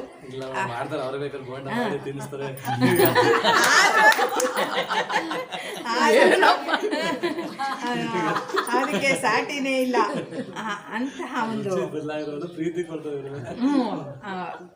ಅದು ನನಗೆ ಭಾರಿ ಖುಷಿ ಕೊಡ್ತಿರ್ತಾನಲ್ಲ. ಅವಾಗ ಅನ್ನಿಸ್ತು ನನಗೆ, ನಮ್ಮ ಪ್ರಶಾಂತ್ ಸರ್ ಪ್ರೇಮ ಇನ್ನೇನು ಬೇಕು ಆರ್ಡ್ರ್ ಮಾಡೋ, ಪ್ರೇಮ ಇನ್ನೇನು ಆರ್ಡ್ರ್ ಮಾಡೋ ಅಂತಿರ್ತಾರೆ ಹೋಟೆಲಲ್ಲಿ. ನೋಡಿ, ಬೋಂಡಕ್ಕಿಂತ ಇನ್ನೇನು ಅಮ್ಮ ಅಪ್ಪ ಕೊಡಿಸಿ ತಿನ್ಸಿದ್ದು ಬೋಂಡಕ್ಕಿಂತ ಏನಿದೆ ಅಂತ ನನಗೆ ಅನ್ನಿಸ್ತು. ಆಮೇಲೆ ನಮ್ಮ ಪ್ರೇಮ ಅವರ ನುಡಿಗಳಲ್ಲಿ ಹೇಳ್ಕೊತಾರೆ. ಅದು ಪ್ರೇಮ ತುಂಬ ಚೆನ್ನಾಗಿ ಬರೆದಿದ್ದಾರೆ. ಅಂತಂದರೆ ಇವರು ಪ್ರೇಮ ಅವರು ಅಂದರೆ ಅವರು ಬರಹಗಾತಿನೇ ಅಲ್ವಾ, ಹಾಗಾಗಿ ಅವರ ಬರಹ ಎಲ್ಲ ನೈಜವಾಗಿ, ಅವರು ಅಕ್ಕದಿರು ಕೂಡ ಅವರ ಭಾವನೆಗಳನ್ನು ತುಂಬ ಚೆನ್ನಾಗಿ ವ್ಯಕ್ತಪಡಿಸಿದ್ದಾರೆ. ಇಲ್ಲಿ ಪ್ರೇಮ ಕೂಡ ತುಂಬ ಚೆನ್ನಾಗಿ, ತುಂಬ ವಿಸ್ತಾರವಾಗಿ ಅವರ ತಂದೆ ಬಗ್ಗೆ ಹೇಳ್ಕೊಂಡಿದ್ದಾರೆ. ನನಗೆ ಅನ್ನಿಸ್ತು, ಇವರಲ್ಲಿ ಪ್ರೇಮಲ್ಲಿ ಇಷ್ಟೊಂದೆಲ್ಲ ಚಟುವಟಿಕೆಗಳು ಬರೋಕ್ಕೆ ಹೇಗೆ ಸಾಧ್ಯ ಅಂದರೆ, ಏನೋ ಶಾಲೆಗೂ ಹೋಗ್ತಾರೆ, ಇನ್ನೆಲ್ಲೋ ಕಾರ್ಯಕ್ರಮ ಅಂದರೆ ಅಲ್ಲೇ ಸಂಜೆ ಇನ್ನೊಂದು ಕಾರ್ಯಕ್ರಮಕ್ಕೆ ಹೋಗ್ತಾ ಇರ್ತಾರೆ, ಮತ್ತು ಇಲ್ಲೇನಾದರೂ ಇದು ಇಲ್ಲೂ ಅಚ್ಚುಕಟ್ಟಾಗಿ ಆಯೋಜನೆ ಮಾಡಿರ್ತಾರೆ. ಇವೆಲ್ಲ ಎಲ್ಲಿ ಬರ್ಲಿಕ್ಕೆ ಸಾಧ್ಯ? ಈ ಶಿಸ್ತು ಅನ್ನೋದು ಬರ್ಲಿಕ್ಕೆ ಸಾಧ್ಯ? ಇದ್ರ ಮೂಲ ಎಲ್ಲಿದೆ? ಸುಂಡಳ್ಳಿಲಿ ಇದೆ. ಮೂಲ ಎಲ್ಲಿದೆ ಅಂದರೆ ಸುಂಡಳ್ಳಿಲಿ ಇದೆ ಅಂತ ನನಗೆ ಅನ್ನಿಸ್ತಾ ಇತ್ತು.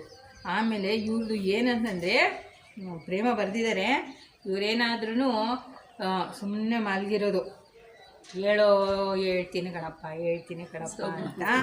ಆಮೇಲೆ ಸರಿ ಬಲವಂತವಾಗಿ ಎಬ್ಸ್ಬಿಟ್ಟು ಮುಖ ತೊಳ್ಕೊಂಬಿಟ್ಟು ಹೋಗಿ ಮತ್ತೆ ಮಲಗುವಂತೆ, ಹೋಗಪ್ಪ ಮುಖ ತೊಳ್ಕೊಂಬ. ಇವ್ರ ತಂದೆ ಕುಸ್ಲಾಯಿಸ್ಬಿಟ್ಟು, ಹೋಗಪ್ಪ ಮುಖ ತೊಳ್ಕೊಂಬಂದು ಮತ್ತೆ ಮಲ್ಕೋ, ಏನು ಪರವಾಗಿಲ್ಲ ಅಂತ ಹೇಳ್ಬಿಟ್ಟು ಆ ಮಗು ಎದ್ಬಿಟ್ಟು ಅವಳು ಮುಖ ತೊಳ್ಕೊಂಬರ್ತೀನಿ ಮತ್ತೆ ಮಲಗಬೇಕು ಅಂತ ಆಸೆಯಿಂದ ಹೋದ್ರೆ, ಅವ್ರು ಬರೋ ಅಷ್ಟರಲ್ಲಿ ಇವ್ರಪ್ಪ ಹಾಸಿಗೆ ಮಡ್ಚಿಟ್ಬಿಡೋದು. ಚಾಪೆ ಹಾಸಿಗೆ ಎಲ್ಲ ಮಡ್ಚಿಟ್ಬಿಟ್ಟು ಇನ್ನೆಲ್ಲಿ ಮಲಗೋದು ಬಂತು. ಆ ಥರ ವಿಡಿಯೋ ಮಾಡ್ತಾಯಿದ್ರು.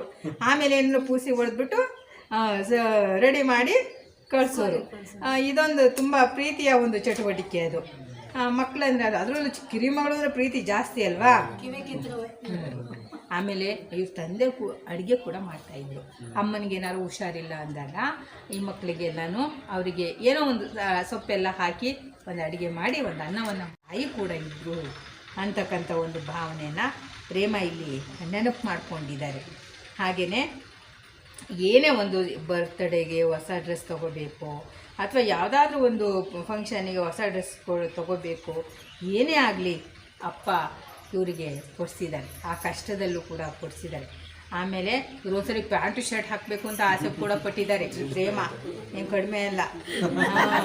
ಆವಾಗ ಸರ್ ಅವರು ಪರ್ಮಿಷನ್ ತೊಗೊಂಡು, ಸ್ಕೂಲಲ್ಲಿ ಏನೋ ಪರ್ಮಿಷನ್ ತೊಗೊಂಡು ಪ್ಯಾಂಟ್ ಶರ್ಟ್ ಹಾಕಿ ಕಳಿಸ್ಬೋದಾ ಸರ್ ಮಕ್ಕಳಿಗೆ ಅಂತ ಕೇಳಿಬಿಟ್ಟು ಆ ಆಸೆನೂ ಕೂಡ ತಂದೆ ಈಡೇರಿಸ್ಬಿಟ್ಟಿದ್ದಾರೆ. ಪ್ಯಾಂಟ್ ಶರ್ಟು ಕೂಡ ಆಗಿನ ಕಾಲಕ್ಕೇ ಕೊಡಿಸಿದ್ದಾರೆ. ಹಾಗಾಗಿ ಸುಮಾರು ವಿಚಾರಗಳು ನನಗೆ ಹೇಗೆ ಅನ್ನಿಸ್ತಾ ಇತ್ತು ಅಂತಂದರೆ, ಅದು ಓದುವಾಗಲೇ ಅದು ಖುಷಿ, ಏನೋ ಒಂದು ಹೌದಲ್ವಾ, ನಮ್ಮ ತಂದೆನೂ ಹೀಗೆ ಅಲ್ವಾ, ನಮ್ಮ ತಂದೆನೂ ಹೀಗೆ ಅಲ್ವಾ ಅನ್ನೋ ರೀತಿಯಲ್ಲೇ ಇವರ ಬರಹಗಳು ತುಂಬ ಆಪ್ತವಾದಂತಹ ಬರಹ ಕೊಟ್ಟಿದ್ದಾರೆ. ಹಾಗೆ ನನಗೆ ಪ್ರೇಮ ಹೇಳಿದ್ರು, ಅವರು ತೀರ್ಕೊಳ್ಳೋ ಅಂಥ ಸಮಯದಲ್ಲಿ ನಾವು ಹೋಗಿದ್ವಿ ನೋಡ್ಕೊಂಬರೋದಕ್ಕೆ ಅಂತ ಹೇಳ್ಬಿಟ್ಟು. ಅವಾಗಿನ್ನೂ ಪಾಪ ಎದ್ದು ಕೂತ್ಕೊಳ್ಳೋರು ಅಷ್ಟೇ, ಅದು ತುಂಬ ಸೇವೆ ಮಾಡಿದ್ದಾರೆ. ಹೆಣ್ಮಕ್ಳು ಕೂಡ ಅವ್ರ ತಂದೆಯ ಸೇವೆಯನ್ನು ಅನಾರೋಗ್ಯದಲ್ಲಿದ್ದಾಗ ಅವರು ಕೊರೋನಾ ಟೈಮಲ್ಲಿ ಏನೋ ಅನಿಸುತ್ತೆ ಬಹುಶಃ ತೀರೇ ಹೋದ್ರೇನೋ ಅನ್ನೋಂಥ ಪರಿಸ್ಥಿತಿ. ಅಂಥದ್ರಲ್ಲಿ ಆ ದೇವರು ಕೊರೋನಾದಲ್ಲಿ ಹೋಗಿಲ್ಲ ಅವರು. ಹಾಂ, ಬಟ್ ಸರ್ ಎಷ್ಟು ಓಡಾಡಿದ್ದಾರೆ ಅಪ್ಪ. ನಾವೊಂದು ಕೊಣನು ಎಲ್ಗೋ ಕಾರ್ಯಕ್ರಮಕ್ಕೆ ಹೋಗಿ ಮಧ್ಯದಲ್ಲಿ ಬರ್ತಾ ಇದ್ದೀವಿ, ಅವಾಗ ಫೋನು ಹಿಂಗೆ ಬನ್ನಿ ಸೀರಿಯಸ್ ಅಂತಿದ್ದಾರೆ ಅಂತ ಸರು ಬಂದು ಇಲ್ಲಿ ನಮ್ಮನ್ನು ಬಿಟ್ಟು ಅಲ್ಲಿಗೆ ಹೋಗಿ, ಇವರು ತನ್ನ ಮಗ ಅಳಿಯ ಅಲ್ಲ ಬಿಡಿ ಮಗ, ಆ ರೀತಿ ಅಲ್ಲಿ ಹೋಗಿ ಅಲ್ಲಿ ಒಂದು ಅವರ ಮಾವನವರ ಸೇವೆಯನ್ನು ಮಾಡಿರುವಂಥದ್ದು ಅದು. ಅವ್ರ ತಂದೆಯವರು ಕೂಡ ಇಂಥ ಅಳಿಯ ಸಿಗೋದಕ್ಕೆ ಪುಣ್ಯ ಮಾಡಿದ್ದಾರೆ. ಆ ಟೈಮಲ್ಲಿ ಅವ್ರು ಉಳ್ಕೊಂಡ್ರು. ಆದರೆ ಅನಾರೋಗ್ಯ, ಅದು ವಯೋಸಹಜ, ಏನು ಮಾಡ್ತೀರಾ, ಅದು ಇದ್ರು. ಆಮೇಲೆ ಅವರು ನನಗೆ ಬರೆದಿರೋದು ನೋಡಿ ಅವರು ಇಚ್ಛಾಮರಣಿ ಅಂತ ಅನ್ನಿಸ್ತು. ಯಾಕೆಂದರೆ ಹೀಗೆ ನನ್ನ ಸಾವಾಗಬೇಕು ಅಂತ ಹೇಳಿಬಿಟ್ಟು ಅವರು ಬಯಸಿದಂತೆ ಮನೆಯಲ್ಲೇ ಸಾವು, ನಾನು ಮನೆಯಲ್ಲೇ ತೀರ್ಕೋಬೇಕು, ನಾನು ಕಟ್ಟಿದ ಮನೆ. ಆ್ಯಕ್ಚುಲಿ ಅವರೇ ಮಣ್ಣು ಕಲಸಿ ಅವರೇ ಕಟ್ಟಿರೋಂಥ ಮನೆ, ಮಣ್ಣಿಂದ ಅವರೇ ಕಟ್ಟಿರುವಂಥ ಮನೆ ಅದು. ಆ ಮನೆಯಲ್ಲೇ ನಾನು ಸಾವಾಗಬೇಕು ಅಂತ. ಅದಕ್ಕೆ ಅವ್ರು ಯಾವ ಹಾಸ್ಪಿಟ್ಲಲ್ಲಿ ಅಂಥ ತುರ್ತು ಪರಿಸ್ಥಿತಿಲಿ ಅಂಥ ಸೀರಿಯಸ್ ಇದ್ರೂ ಅವ್ರ ಮನೆಗೆ ಬಂದು ಮನೆಯಲ್ಲೇ ಅವರು ಪ್ರಾಣ ಬಿಡ್ತಾರೆ. ಅದು ಹೇಗೆ ಭಗವಂತನ ಸ್ಮರಣೆ ಮಾಡ್ತಾ ಶ್ಲೋಕಗಳನ್ನು ಹೇಳ್ತಾ ಭಗವಂತನ ಸ್ಮರಣೆ ಮಾಡ್ತಾ ಅವರು ಆ ಮಂಚದ ಮೇಲೆ ಮಲಗಿದ್ರು. ಅವ್ರನ್ನ ಕೆಳಗಿಳಿಸಿ ಅಂತ ಹೇಳಿದ್ದಾರೆ. ಆಯಿತು ನಂದು ಅನ್ನೋ ರೀತಿಯಲ್ಲಿ ಕೆಳಗಿಳಿಸಿ ಮಲಗಿ ಅವರು ಶ್ಲೋಕಗಳನ್ನು ಪಠಣ ಮಾಡ್ತಾ ಅವರು ಜೀವ ಹೋಗಿರ್ತಕ್ಕಂಥದ್ದು ಇವರೆಲ್ಲ ನೋಡಿದ್ದಾರೆ. ಎಲ್ಲರಿಗೂ ಆ ರೀತಿ ಆಗೋದಿಲ್ಲ ಬಿಡಿ, ನಿಜವಾಗ್ಲೂ ದೇವತಾ ಸ್ವರೂಪಿಯ ದೇವತಾತ್ಮ. ಆಮೇಲೆ ಅವ್ರು ಸಾಯೋ ಗಳಿಗೆಯಲ್ಲೂ ಕೂಡ ಪ್ರಜ್ಞಾವಂತರು ಅಂತ ಹೇಳ್ಕೊಂಡಿದ್ದಾರೆ. ಅಂತಂದರೆ ಅವರು ಹೇಗಿದ್ರು ಅಂದರೆ ಇನ್ನೇನು ಅಂದರೆ ಅರ್ಧಂಬರ್ಧ ಜ್ಞಾನ ಇದ್ದಾಗೂ ಈ ಪ್ರೇಮಂಗೂ ಯಾರಿಗೋ ಇದು ಕಚ್ಚಿಬಿಡುತ್ತೆ, ಚೇಳು ಕಚ್ಚಿಬಿಡುತ್ತೆ. ಅಂಥ ಇದರಲ್ಲೂ ಎಂಥ ಚೇಳು ದೊಡ್ಡದೋ ಚಿಕ್ಕದೋ ಅದೂ ಕೇಳ್ಕೊಂಡಿದ್ದಾರೆ. ನೋಡಿ ಎಂಥ ಜೀವ, ಅದು ಹೇಗೆ ಮಿಡಿತಿರುತ್ತೆ ಮಕ್ಕಳಿಗೋಸ್ಕರ. ಅಷ್ಟು ಕೆಮ್ಮು, ಅಷ್ಟು ಮಾತಾಡೋಕೆ ಆಗ್ತಿರ್ಲಿಲ್ಲ. ನಾವು ನೋಡಿದ್ರು ಉಸಿರಾಡೋಕೆ ಆಗ್ತಿಲ್ಲ, ಮಾತಾಡೋಕ್ಕಾಗ್ತಿಲ್ಲ ಅಂಥ ರೀತಿಯಲ್ಲಿ ಅವರು ಆ ರೀತಿ ಅವರು ಇಚ್ಛಾ ಮರಣವನ್ನು ಅವರು ಹೊಂದ್ತಾರೆ ಅಂತ ಬರೆದಿದ್ದಾರೆ. ನಿಜವಾಗ್ಲೂ ಎಲ್ಲರಿಗೂ ಅಂಥ ರೀತಿ ಸಾವು ಬರಲ್ಲ, ಆ ರೀತಿ ತಂದೆ ಸಿಗಲ್ಲ ಅಂತ ನನ್ನ ಭಾವನೆ. ಯಾಕೆಂದರೆ ಹೆಣ್ಣು ಮಕ್ಕಳು ಅಂತ ಕಡೆಗಣಿಸ್ತೇನೆ. ತನ್ನ ಮಕ್ಕಳು, ತನ್ನ ಜೀವ, ತನ್ನ ಇದು ಗಂಡು ಮಕ್ಕಳಿಗೆ ಹಂತಕ್ಕೆ ಇವರನ್ನು 3 ಜನನ ಓದಿಸಿ ಆ ಸಮಯದಲ್ಲಿ ಒಬ್ಬೊಬ್ಬರನ್ನ ಒಂದೊಂದು ಸ್ಥಾನದಲ್ಲಿ ನೋಡಿ ಕೊಟ್ಬಿಟ್ಟು ಹೋಗಿದ್ದಾರೆ. ಅವರಿಗೆ ಒಳ್ಳೆ ಸಂಸ್ಕಾರ ಕಲಿಸಿದರೆ ಅವ್ರ ಮಕ್ಕಳಿಗೆ ಕಲಿಸ್ತಾರೆ ಅಲ್ವಾ. ಇದು ಒಂಥರ ಪರಂಪರೆಯಾಗಿ ಒಂಥರ ನಡ್ಕೊಂಡು ಹೋಗ್ತಾ ಇರುತ್ತೆ. ಮತ್ತು ಅವರು ಬಿತ್ತಿದ ಒಂದು ಬೆಳೆ ಅದು. ಹಾಗಾಗಿ ಸರ್ ತುಂಬ ಕೃಷ್ಣಮೂರ್ತಿ ಸರ್ ಬಗ್ಗೆ ತುಂಬಾ ನನಗೆ ಅಭಿಮಾನ ಮೂಡ್ಬೋದು. ಸುಮಾರು ವಿಚಾರ ಇದೆ ಇದರಲ್ಲಿ ಹೇಳೋಕೆ, ಹೇಳಿದರೆ ನನಗೆ ಎಲ್ಲನೂ ಹೇಳಬೇಕು ಅಂತ ಅನಿಸುತ್ತೆ. ಎಲ್ಲರೂ ಹಂಚ್ಕೊಂಡಿದ್ದಾರೆ. ಇವ್ರ ಮೊಮ್ಮಕ್ಕಳು ಕೂಡ ಇವ್ರ ಬಗ್ಗೆ ಇದನ್ನು ಹಂಚ್ಕೊಂಡಿದ್ದಾರೆ, ಭಾವನೆಗಳನ್ನು ಹಂಚ್ಕೊಂಡಿದ್ದಾರೆ. ಆಮೇಲೆ ನೋಡಿ, ತಂದೆ ಸಕಲ ಕಲಾ ವಲ್ಲಭರು, ಮನೆ ಹೆಂಚು ಕೂಡ ಇವರ ಕೈ ಆಡಿಸ್ತಿದ್ರಂತೆ. ನಾವು ಆಳುಗಳು ಕಾಯ್ತೀವಿ, ಆದರೆ ಪ್ರತಿಯೊಂದು ಹಗ್ಗ ಒಸಿಯೋದು, 100 ಇದರಲ್ಲಿ ಹಗ್ಗ ಒಸೆದು ಹಗ್ಗ ಕಟ್ಕೊಳ್ಳೋದು. ಇವ್ರಿಗೆಲ್ಲ ಹೆಣ್ಮಕ್ಳು ಮನೆಗೆಲ್ಲ ಬಟ್ಟೆ ಒಗೆದೊಣಗಕ್ಕೆ ಎಲ್ಲದಕ್ಕೂ ಹಗ್ಗ ಹೊಸ್ಕೊಟ್ಟಿದ್ದಾರೆ. ಆಮೇಲೆ ಇಳಿಗೆ ಮಣೆ ಏನಾದರೂ ಮೊಂಡಾಗಿದ್ರೆ ಅದನ್ನು ಚೂಪ್ ಮಾಡು, ಕತ್ತಿ ಚೂಪ್ ಮಾಡು, ಕೊಡುಗೋ ಎಲ್ಲನೂ ಮಾಡಿಕೊಟ್ಟಿದ್ದಾರೆ ಅವ್ರೀಗ ಅದನ್ನು ಹಗ್ಗಗಳು ನೋಡಿದ್ರೆ ಅವ್ರ ತಂದೆ ಹೊಸದಿರ್ತಕ್ಕಂಥ ಕೈಯಿನ ಒಂದು ಶಾಖ ಹಗ್ಗದಲ್ಲಿರುತ್ತೆ. ಅವರು ಚೂಪ್ ಮಾಡಿಕೊಂಡಂತಹ ಕತ್ತಿಗಳಲ್ಲಿ ಶಾಖ ಇರುತ್ತೆ. ನನಗೆ ಅದೆಲ್ಲ ನೋಡಿದಾಗ ನಮ್ಮ ತಂದೆ ನೆನಪಾಯಿತು. ನಮ್ಮ ತಂದೆ ತೀರೋಗೋ ಸ್ವಲ್ಪ ಇನ್ನೇನು ತೀರೋಗ್ತಾರೆ ಅಂತ ನನಗೆ ಗೊತ್ತಿತ್ತು. ನಮ್ಮ ಮನೇಲಿ ಯಾರು ನನಗೆ ಹೇಳಿರಲಿಲ್ಲ. ನಾನೇನು ಮಾಡಿದೆ, ನಮ್ಮ ಅಪ್ಪಾಜಿ ತೀರೋಗ್ಬಿಡುತ್ತೆ ಅಂತ ನನಗೆ ಗೊತ್ತಿತ್ತಲ್ಲ. ನಾವೊಂದಷ್ಟು ಉಸಿರು ಬಿಡೆ ಅಂದರೆ ಇದು ಬಲೂನು ತರಿಸ್ಬಿಟ್ಟು ನಮ್ಮ ಅಪ್ಪನ ಉಸಿರಾದ್ರೂ ನನ್ನ ಹತ್ರ ಇರಬೇಕು ಅಂತ ಇಬ್ಬದ್ದು ಉಸಿರು ಬಿಡನೆಲ್ಲ ದೇವಸ್ಥಾನದಲ್ಲಿ ಎಲ್ಲ ಉಸಿರುಗಳು ಊದಿಸಿಟ್ಕೊಂಡಿದ್ದೆ ಸರ್. ಉಸಿರು ಇರುತ್ತೆ ನಮ್ಮ ಅಪ್ಪನ ಉಸಿರು. ಆಮೇಲೆ ಅವೆಲ್ಲ ಉಸಿರೆಲ್ಲ ಹೊರಟೋದು ಸ್ವಲ್ಪ ದಿನ ಇತ್ತು. ಆಮೇಲೆ ಅವೆಲ್ಲ ನನಗೆ ನೆನಪಾಗ್ಬಿಡ್ತು. ಇವ್ರ ತಂದೆಯ ನೆನಪು ಆ ಹೊಸದಿರುವಂಥ ಹಗ್ಗದಲ್ಲಿದೆ, ಕತ್ತಿಗಳು ಮಾಡಿಕೊಟ್ಟಿದ್ದಂಥ ಕತ್ತಿಗಳಲ್ಲಿದೆ. ಆಮೇಲೆ ಒಂದ್ಸರಿ ಇವ್ರ ತಂದೆ ಏನು ಮಾಡ್ತಾರೆ, ಇವರ ಮೊಮ್ಮಗಳು ಮನೆಗೇನೋ ಹೋಗಿದ್ದಾಗ ಅವಾಗಲೇ ಅವರಿಗೆ ಆಗ್ತಾ ಇರಲಿಲ್ಲ, ತುಂಬ ಸುಸ್ತು ಇದರಲ್ಲಿರ್ತಾರೆ. ಟೇಬಲ್ ಮೇಲೆ ಊಟ ಮಾಡುವಾಗ ಕೆಳಗಡೆ ಏನೋ ಒಂದು ಹಪ್ಳದ ಚೂರು ಏನೋ ಒಂದು ಬಿದೋಗುತ್ತೆ ಕೆಳಗಡೆ. ಅವರಿಗೆ ಬಾಗೋಕ್ಕಾಗಲ್ಲ, ಬಿದ್ದರೆ ಬೀಳುತ್ತೆ ಬಿಡು ಅನ್ನಲಿಲ್ಲ ಅವರು. ಎಷ್ಟು ಕಷ್ಟಪಟ್ಟು ಅವ್ರು ಅಗಳನ್ನ ಎತ್ಕೋತಾರೆ ಅಂದರೆ ಆ ಮೊಮ್ಮಗಳು ನೋಡ್ತಾ ಇರ್ತಾರೆ ಅಲ್ಲಿ ಕೂತ್ಕೊಂಡು. ನೋಡಿಬಿಟ್ಟು ಅದು ನೋಡಿದಾಗ ಅವಳಿಗೆ ಅನಿಸುತ್ತೆ, ಒಂದು ಅಗಳನ್ನು ವೇಸ್ಟ್ ಮಾಡಬಾರ್ದು. ನಮ್ಮ ತಾತನ ನೋಡಿ ನಾನು ಅದನ್ನು ಕಲ್ತ್ಕೊಂಡೆ ಅಂತ ಅವ್ರ ಮೊಮ್ಮಗಳು ಇದರಲ್ಲಿ ಇದನ್ನು ಕಟ್ಕೊಟ್ಟಿದ್ದಾರೆ. ಹಾಗಾಗಿ ಇಲ್ಲಿ ನಮ್ಮ ಪ್ರೇಮ ಅವರು ಒಂದು ಕವನ ಬರೆದಿದ್ದಾರೆ. ತುಂಬ ನನಗೆ ಮಾನಸಿಕವಾಗಿ ತುಂಬ ಕಾಡ್ಬಿಟ್ಟಂತಹ ದೊಡ್ಡದೇ ಇದೆ. ಆಮೇಲೆ ಒಂದೊಂದೇ ಲೈನಲ್ಲಿ ಹೇಳ್ತೀನಿ, ಹೇಳಬೇಕು ಅಂತ ನಾನು ಅನ್ನಿಸ್ತು, ಸಮಯ ಇದು ಹೇಳ್ತೀನಿ. ಇದು ಬರೀತಾರೆ, ವೈಕುಂಠದ ಸ್ವರ್ಗಕ್ಕೆಂದೇ ನಡೆದು ಬಿಟ್ಟ ಜನಕ. ವೈಕುಂಠದ ಸ್ವರ್ಗಕ್ಕೆಂದೇ ನಡೆದು ಬಿಟ್ಟ ಜನಕ ಅಂತ ಬರೀತಾರೆ. ಸನ್ನಡತೆಯಿಂದ ಸ್ವರ್ಗದಿ ಜಾಗವ ಭದ್ರವಾಗಿಸಿ. ನಿಜ, ಅದು ನಮ್ಮ ಮನೇಲಿ ಇರ್ತಕ್ಕಂಥ ಒಂದು ಒಳ್ಳೆ ನಡತೆಗಳಿದೆ, ಅದು ನಮಗೆ ವೈಕುಂಠದಲ್ಲಿ ಜಾಗವನ್ನು ಮಾಡ್ತಾರೆ. ನಾವು ಅದನ್ನೇ ಸಾಧಿಸೋದು, ಇನ್ನೇನು ನಮಗೆ ಸಿಗೋದಿಲ್ಲ. ಆಯ್ತಾ, ನಮ್ಗಿನ್ನೇನು ಸಿಗೋದಿಲ್ಲ ಈ ಜೀವನದಲ್ಲಿ, ಏನು ಸಿಗೋದಿಲ್ಲ. ನಮ್ಮ ಒಳ್ಳೆತನ ನಮಗೊಂದು ಹೆಸರು ಜಾಗವನ್ನು, ಭಗವಂತನ ಮನಸ್ಸಲ್ಲಿ ಒಂದು ಜಾಗವನ್ನು ಕೊಡ್ತೀವಿ ಅನ್ನೋ ಭಾವದಲ್ಲಿ ಇದಿದೆ. ಸನ್ನಡತೆಯಿಂದ ಸ್ವರ್ಗದಿ ಜಾಗವ ಭದ್ರವಾಗಿಸಿ, ಸಕಾಲವ ಬೆರಳನ್ನೆಲಿಸಿ ಸ್ವರ್ಗಕ್ಕೆಂದೇ ನಡೆದು ಬಿಟ್ಟ ಜನಕ. ಮನಕ್ಕೆ ತಿಳಿಯಿತು ನಾವು ಹೊರಡುವುದು ಖಾತ್ರಿಯೆಂದು, ಜೊತೆಗಾತಿಗೆ ಅಳದಿರು ಎನ್ನುತ್ತಾ ಸ್ವರ್ಗಕ್ಕೆಂದು ನಡೆದೇ ಬಿಟ್ಟ ಜನಕ. ಮೈಮನ ಶುದ್ಧಿಯ ಮಾಡಿಕೊಂಡು ಭವರೋಗ ವೈಧೋಭವ ಎನ್ನುತ್ತಾ ಗಮಿಸುವ ಗಂಜಿಯ ಹೀರಿ ನಡೆದೇ ಬಿಟ್ಟ ಸ್ವರ್ಗಕ್ಕೆಂದು ಜನಕ. ಕರ್ತವ್ಯ ಮುಗಿಸಿ ಬಾಳ ನೀತಿಕತೆಯ ಹೇಳಿ ಬದುಕ ಬರಹವಾಗಿಸುತ್ತಾ ನಡೆದೇ ಬಿಟ್ಟ ಸ್ವರ್ಗದ ಹಾದಿಯಲ್ಲಿ ಜನಕ. ಅಪಘಾತದಿ ಸತ್ತು ಬದುಕಿ ಉತ್ತಮ ಪಿತನಾಗಿ ಸಕಲ ಕೊರತೆ ನೀಗಿಸಿ ನಡೆದೇ ಬಿಟ್ಟ ಸ್ವರ್ಗಕ್ಕೆಂದು ಜನಕ. ಬಂದ ಯಮನ ಪ್ರಾರ್ಥಿಸಿ ಶ್ಲೋಕಗಳ ಹೇಳುತ್ತಾ ಭಗವಂತನ ಧ್ಯಾನಿಸಿ ಹೊರಡಲು ಸಿದ್ಧನಾಗೇ ಬಿಟ್ಟ ಜನಕ. ಒಳಗಿನ ಕಲ್ಮಶವ ಬೆವರ ಮೂಲಕ ಹೊರಗೆಡಗಿ ಪವಿತ್ರಾತ್ಮವನ್ನು ಇರಿಸಿಕೊಂಡು ನಡೆದೇ ಬಿಟ್ಟ ಸ್ವರ್ಗಕ್ಕೆಂದು ಜನಕ. ಆತಂಕವೇ ಇಲ್ಲ, ನಿರಾತಂಕದ ನಿಶ್ಶಬ್ದ ಮೌನದಿ ಸದ್ದು ಗದ್ದಲವಿಲ್ಲದೆ ಹೊರಟೇ ಬಿಟ್ಟ ಸ್ವರ್ಗಕ್ಕೆಂದು ಜನಕ. ಬಾಧೆಯ ಭಾವವಿಲ್ಲದೆ ಭವಪಾಶದ ಬಂಧನವ ಕಳಚಿ ನಡೆದೇ ಬಿಟ್ಟ ಸ್ವರ್ಗಕ್ಕೆಂದು ಜನಕ. ನಂತರದ ಕಾರ್ಯಗಳ ಸಿದ್ಧತೆಯ ಅರುಹುತ ಜನನದ ಬಂಧ ಬಿಡಿಸುತ್ತಾ ಹೊರಟೇ ಬಿಟ್ಟ ಸ್ವರ್ಗಕ್ಕೆಂದು ಜನಕ. ಒಲವಿನ ತೇರು ಘನ ವ್ಯಕ್ತಿತ್ವದ ಮೇರು ಕಟ್ಟಿದ ಗೃಹದಲ್ಲೇ ಉಸಿರು ಚೆಲ್ಲಿ ಹೊರಟೇ ಬಿಟ್ಟ ಸ್ವರ್ಗದ ಹಾದಿಯಲ್ಲಿ ಜನಕ. ನನ್ನುಸಿರೇ ಹೆಣ್ಣು ಮಕ್ಕಳೆಂದು ಜಗಕ್ಕೆ ಸಾರುತ್ತಾ ಒಳಿತಾಗಲೆಂದು ಮನದುಂಬಿ ಹರಸುತ್ತಾ ನಡೆದೇ ಬಿಟ್ಟ ಸ್ವರ್ಗಕ್ಕೆಂದು ಜನಕ.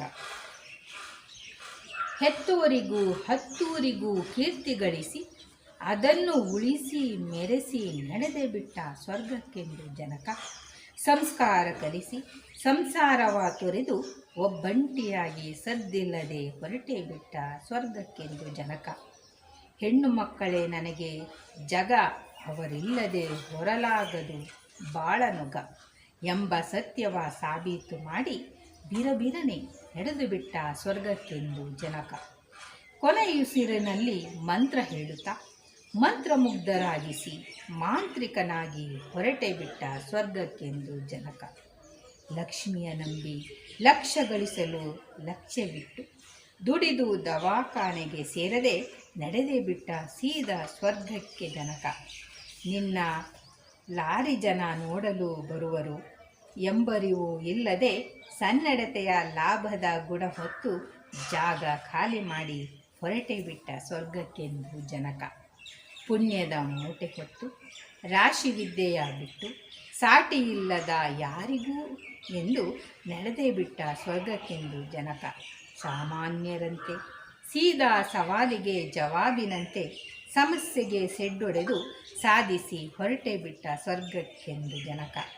4 ರತ್ನಗಳನ್ನು ಜತನಜಿ ಜೋಡಿಸಿ ಫಳಫಳನೆ ಜಾದೂಗಾರನಂತೆ ಹೊಳೆವಂತೆ ಮಾಡಿ ಹೊರಟೆ ಬಿಟ್ಟ ಕಾಣದೂರಾದ ಸ್ವರ್ಗಕ್ಕೆಂದು ಜನಕ. ಬಳಗವನ್ನೆಲ್ಲ ಬೆಳೆಸಿ ಬಾಳಿಸಿ ಭಾವಬಂಧುವಿನಂತೆ ಬರಿಗೈಯಲ್ಲಿ ಸ್ವರ್ಗಕ್ಕೆಂದು ತಲುಪೇ ಬಿಟ್ಟ ನಮ್ಮ ಜನಕ. ಇನ್ನೇನು ಬೇಕು? ಈಗ ಈ ಇಡೀ ಪುಸ್ತಕದ ಸಾರವನ್ನು, ಇಡೀ ಇವರ ಜೀವನದ, ಅವರ ತಂದೆಯ ಒಂದು ಜೀವನದ ಕಥೆಯನ್ನು ಈ ಒಂದು ಕವಿತೆ ಸಾಕು. ಇದು ಪೂರ ಈ ಕೃತಿಯಲ್ಲಿರ್ತಕ್ಕಂಥ ಪೂರ ಭಾವಗಳನ್ನು ಇದೊಂದು ಕವಿತೆ ನಮಗೆ ಕಟ್ಟುತ್ತೆ.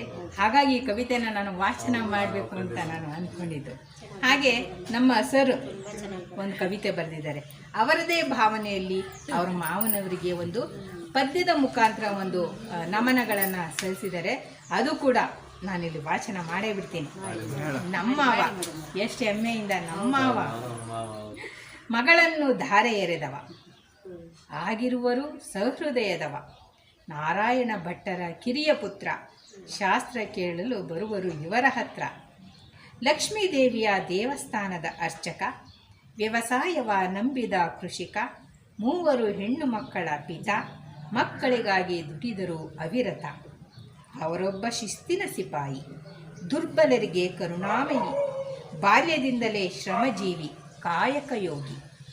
ಸ್ವತಃ ಕಟ್ಟಿದರು ಪತ್ನಿಯೊಡನೆ ಗೃಹ ಬೆಳೆಸಿಹರು ಗಿಡಮರಗಳನ್ನು ಸಹ.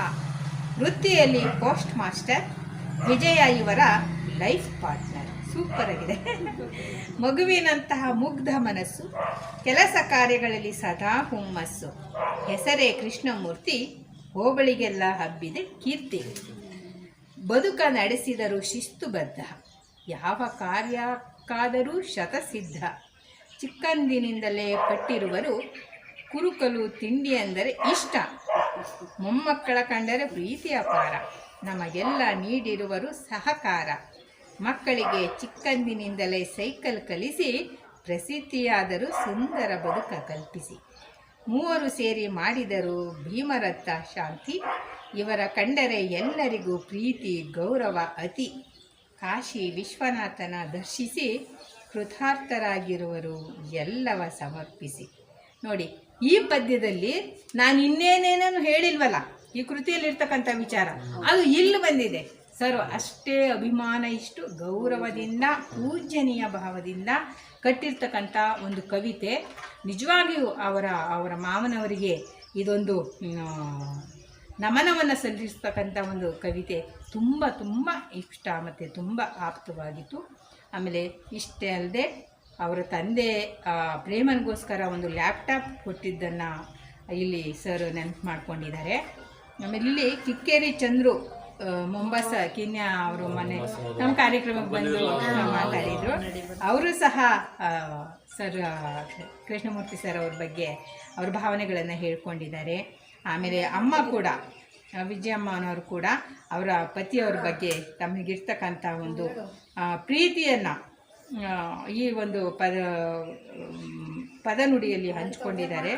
ಅವರು ಹೇಳಿದ್ರಂತೆ, ಇವ್ರಿಗೆ ಸ್ವಲ್ಪ ಕಣ್ಣಿನ ಸಮಸ್ಯೆ ಇದೆ ಅಮ್ಮಂಗೆ, ಹಾಗಾಗಿ ಅವರಿಗೆ ನೀನೇನು ಅಂಜಬೇಡ, ಹೆದರ್ಕೋಬೇಡ ಅಂತೇಳಿ ಅವರಿಗೆ ಕಣ್ಣಿನ ದೃಷ್ಟಿ ದೋಷವನ್ನು ವೈದ್ಯರಲ್ಲಿ ತೋರಿಸಿ ಕನ್ನಡಕವನ್ನು ಕೊಡಿಸಿದ್ದನ್ನು ಅಮ್ಮ ಹೇಳ್ಕೊಂಡಿದ್ದಾರೆ. ಹಾಗೆಯೇ ಅವರಿಗೆ ಹೆಣ್ಣು ಮಕ್ಕಳೇ ಆದಾಗ ಒಬ್ಬ ತಾಯಿಗೆ ಅನಿಸುತ್ತೆ, ಬರೀ ಹೆಣ್ಮಕ್ಳೇ ಹುಟ್ಟಿದ್ವಲ್ಲ, ಒಂದು ಗಂಡು ಮಗು ಬೇಕಿತ್ತು. ಜನ ಏನಂತಾರೋ, ಯಾರೇನಂತಾರೋ, ನೆಂಟ್ರೇನಂತಾರೋ, ಇದೆಲ್ಲ ಒಳಗಡೆ ಒಂದು ಬೇಗುದಿ ಇರುತ್ತೆ ಹೆಣ್ಮಕ್ಳಿಗೆ. ಬರೀ ಹೆಣ್ಣೆ ಹೆತ್ಬಿಟ್ಲು ಹಾಗೆ ಹೀಗೆ ಅಂತ ಅನ್ನೋರು ಆಡ್ಕೊಳ್ಳೋರು ಇರ್ತಾರೆ ಸಮಾಜದಲ್ಲಿ, ನಮ್ಮ ಬಂಧು ಇದರಲ್ಲಿ.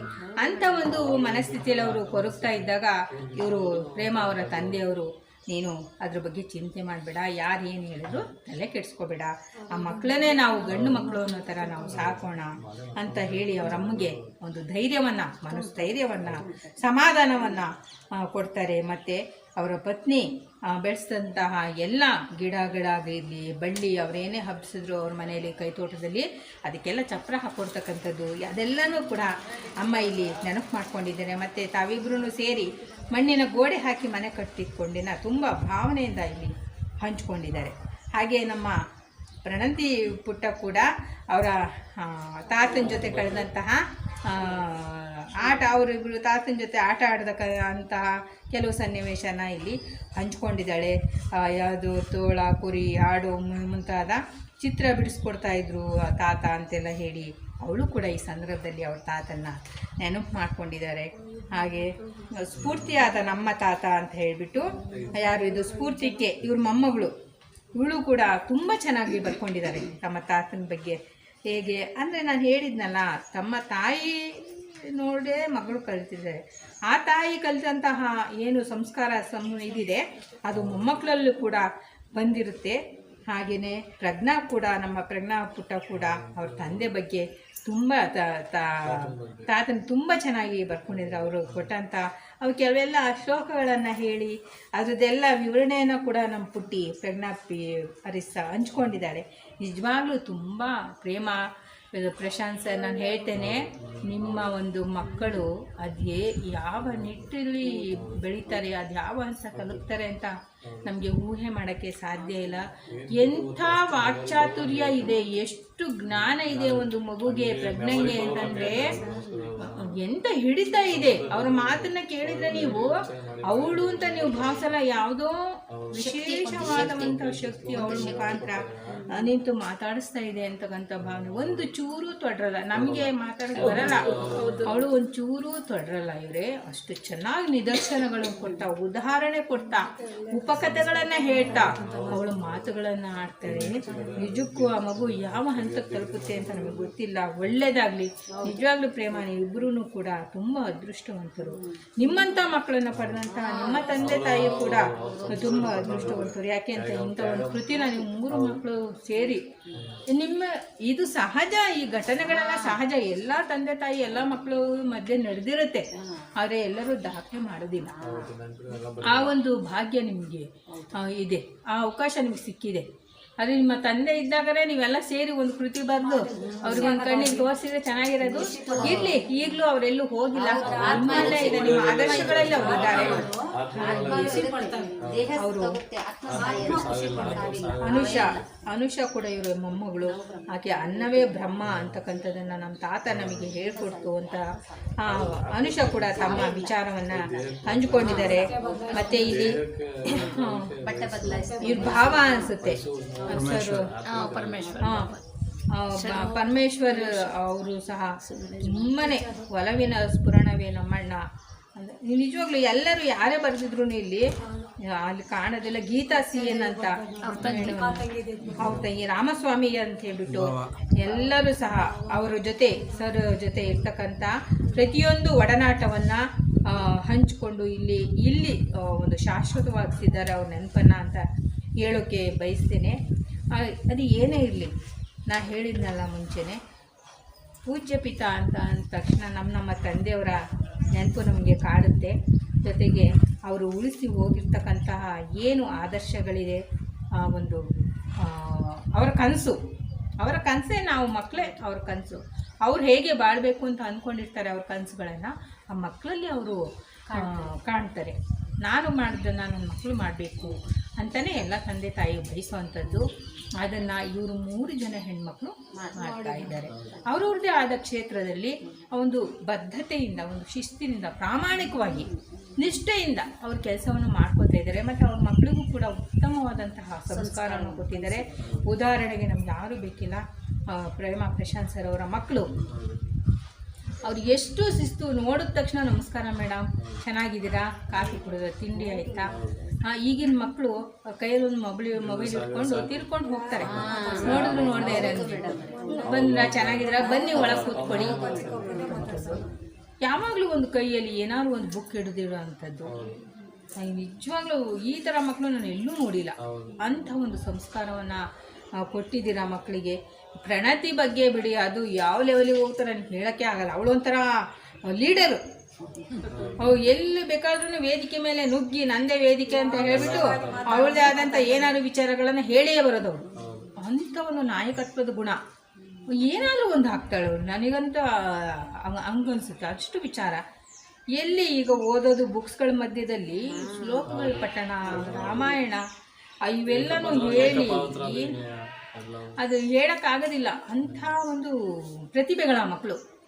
ಅಂಥ ಅವೆಲ್ಲನೂ ಕೂಡ ಬಂದಿರೋದು ಮೂಲ ಬೇರು ಅವರ ತಂದೆ ಅವರಿಂದ. ಇನ್ನೂ ಹಲವಾರು ವಿಶೇಷವಾದ ನನಗೆ ಯಾವ್ಯಾವುದೋ ವಿಚಾರ ಮತ್ತೆ ಹೋಯಿತು. ಹಾಗೆ ತಂದೆಯವರು ಮಾತ್ರ ತುಂಬ, ನಾನು ಹೇಳಿದ್ನಲ್ಲ, ಇಲ್ಲಿ ಮುಗ್ಧ ಮಗುವಿನಂತೆ ಕೂತಿದ್ದಾರೆ. ಆದರೆ ಅವರ ಒಳಗೆ ಒಂದು ಶಿಸ್ತಿತ್ತು. ಸಮಾಜದಲ್ಲಿ ನನ್ನ ಮಕ್ಕಳು ಇವೆಲ್ಲ ಇಂಥ ವೈರುಧ್ಯಗಳ ನಡುವೆ ನನ್ನ ಮಕ್ಕಳು ಮಕ್ಕಳಾಗಿ ಉಳಿಬೇಕು. ಅವ್ರ ಶಿಸ್ತಿನ ಅವ್ರು ಕೆಲಸ ಮಾಡ್ಕೋಬೇಕು. ಹಿಂಗಾದ್ರೆ ಹಿಂಗಾಗುತ್ತೆ ಮಕ್ಕಳ ಅಂತ ಕಳಿಸಿ ಹೋಗಿದ್ದಾರೆ. ಸಮಯ ಎಷ್ಟಾಯಿತು? ಜಾಸ್ತಿ ಆಯ್ತು ಸರ್? ಹಾಗಾಗಿ ಇಷ್ಟೆಲ್ಲ ನನಗೆ ಈ ಕೃತಿ ಬಗ್ಗೆ ಹಂಚ್ಕೊಳ್ಳೋದಕ್ಕೆ ಇತ್ತು. ಕೃತಿ ಬಗ್ಗೆ ಅನ್ನೋದಕ್ಕಿಂತ ಈ ತಂದೆ ಬಗ್ಗೆ ನನಗೆ ಭಾವಿಸ್ಲಿಕ್ಕಿತ್ತು. ನಾನು ನೋಡಿದ್ದು ಕೆಲವೇ ಒಂದೆರಡೇ ಸಂದರ್ಭದಲ್ಲಿ ಆದ್ರೂ ತಂದೆ ನಿಜವಾಗ್ಲೂ ಗ್ರೇಟ್. ವೃತ್ತಿ ಪ್ರವೃತ್ತಿ ಎಲ್ಲರ ಕಷ್ಟಗಳನ್ನು ಮಿಡಿಯುವಂಥ ಜೀವ. ಕಷ್ಟ ಅಂತ ಬಂದವರಿಗೆ ಅವರು ಯಾವತ್ತು, ಮತ್ತು ಮೋಸನೂ ಹೋಗಿದ್ದಾರೆ, ಕೆಲವರಿಂದ ಎಲ್ಲ ಮೋಸನೂ ಹೋಗಿದ್ದಾರೆ, ಮೋಸನೂ ಆಗಿದೆ. ಆದರೆ ಅದೆಲ್ಲನೂ ಮನಸ್ಸಲ್ಲಿ ಇಟ್ಕೊಳ್ದೆ ಎಲ್ಲ ಭಗವಂತನ ಬಿಟ್ಬಿಟ್ಟು ತಮ್ಮ ಜೀವನವನ್ನು ಮುಂದುವರಿಸಿದ್ದಾರೆ. ಮಕ್ಕಳನ್ನು ಬೆಳೆಸಿದ್ದಾರೆ. ಒಳ್ಳೊಳ್ಳೆಯ ಹುಡುಗರಿಗೆ ಮದುವೆ ಮಾಡಿಕೊಟ್ಟಿದ್ದಾರೆ. ನಾವು ನೋಡಿದಂಗೆ ನಮ್ಮ ಪ್ರಶಾಂತ ಒಳ್ಳೆಯ. ಹಾಗಾಗಿ ಇವತ್ತೇನು ನಮ್ಮ ಬಳಗದಲ್ಲಿ ಈ ಒಂದು ಕೃತಿಯ ಬಗ್ಗೆ ನನಗೆ ಎರಡು ಮಾತುಗಳನ್ನು ಹಂಚಿಕೊಂಡಿದ್ದಕ್ಕೆ ತುಂಬಾ ಒಂದು ಸಮಾಧಾನ ಇದೆ. ಅದು ಇನ್ನೂ ಯಾರಾದರೂ ಓದಿ ನಿಮಗೂ ಏನಾದರೂ ವಿಶೇಷತೆ ಅನಿಸಿದೆ ನಿಮ್ಮ ಮಾತುಗಳನ್ನು ಕೂಡ ಹಂಚಿಕೊಳ್ಳಿ. ಯಾಕೆ ಅಂತಂದರೆ ಎಷ್ಟು ಮಾತಾಡಿದ್ರು, ತಂದೆ ಬಗ್ಗೆ ಎಷ್ಟು ಮಾತಾಡಿದ್ರು ಅದು ಕಡಿಮೆ. ಅದೊಂದು ಸಾಗರ, ಅದ್ರ ಬಗ್ಗೆ ಮಾತಾಡೋಕ್ಕೆ ಆಗಲ್ಲ. ಇವತ್ತು ಅವಕಾಶ ಕೊಟ್ಟಿದ್ದಕ್ಕೆ ಮತ್ತು ಅವಕಾಶ ಸಿಕ್ಕಿದ್ದಕ್ಕೆ ಭಾಗ್ಯ ಅಂತ ಭಾವಿಸ್ತಾ ಎಲ್ರಿಗೂ ನಮಸ್ಕಾರ.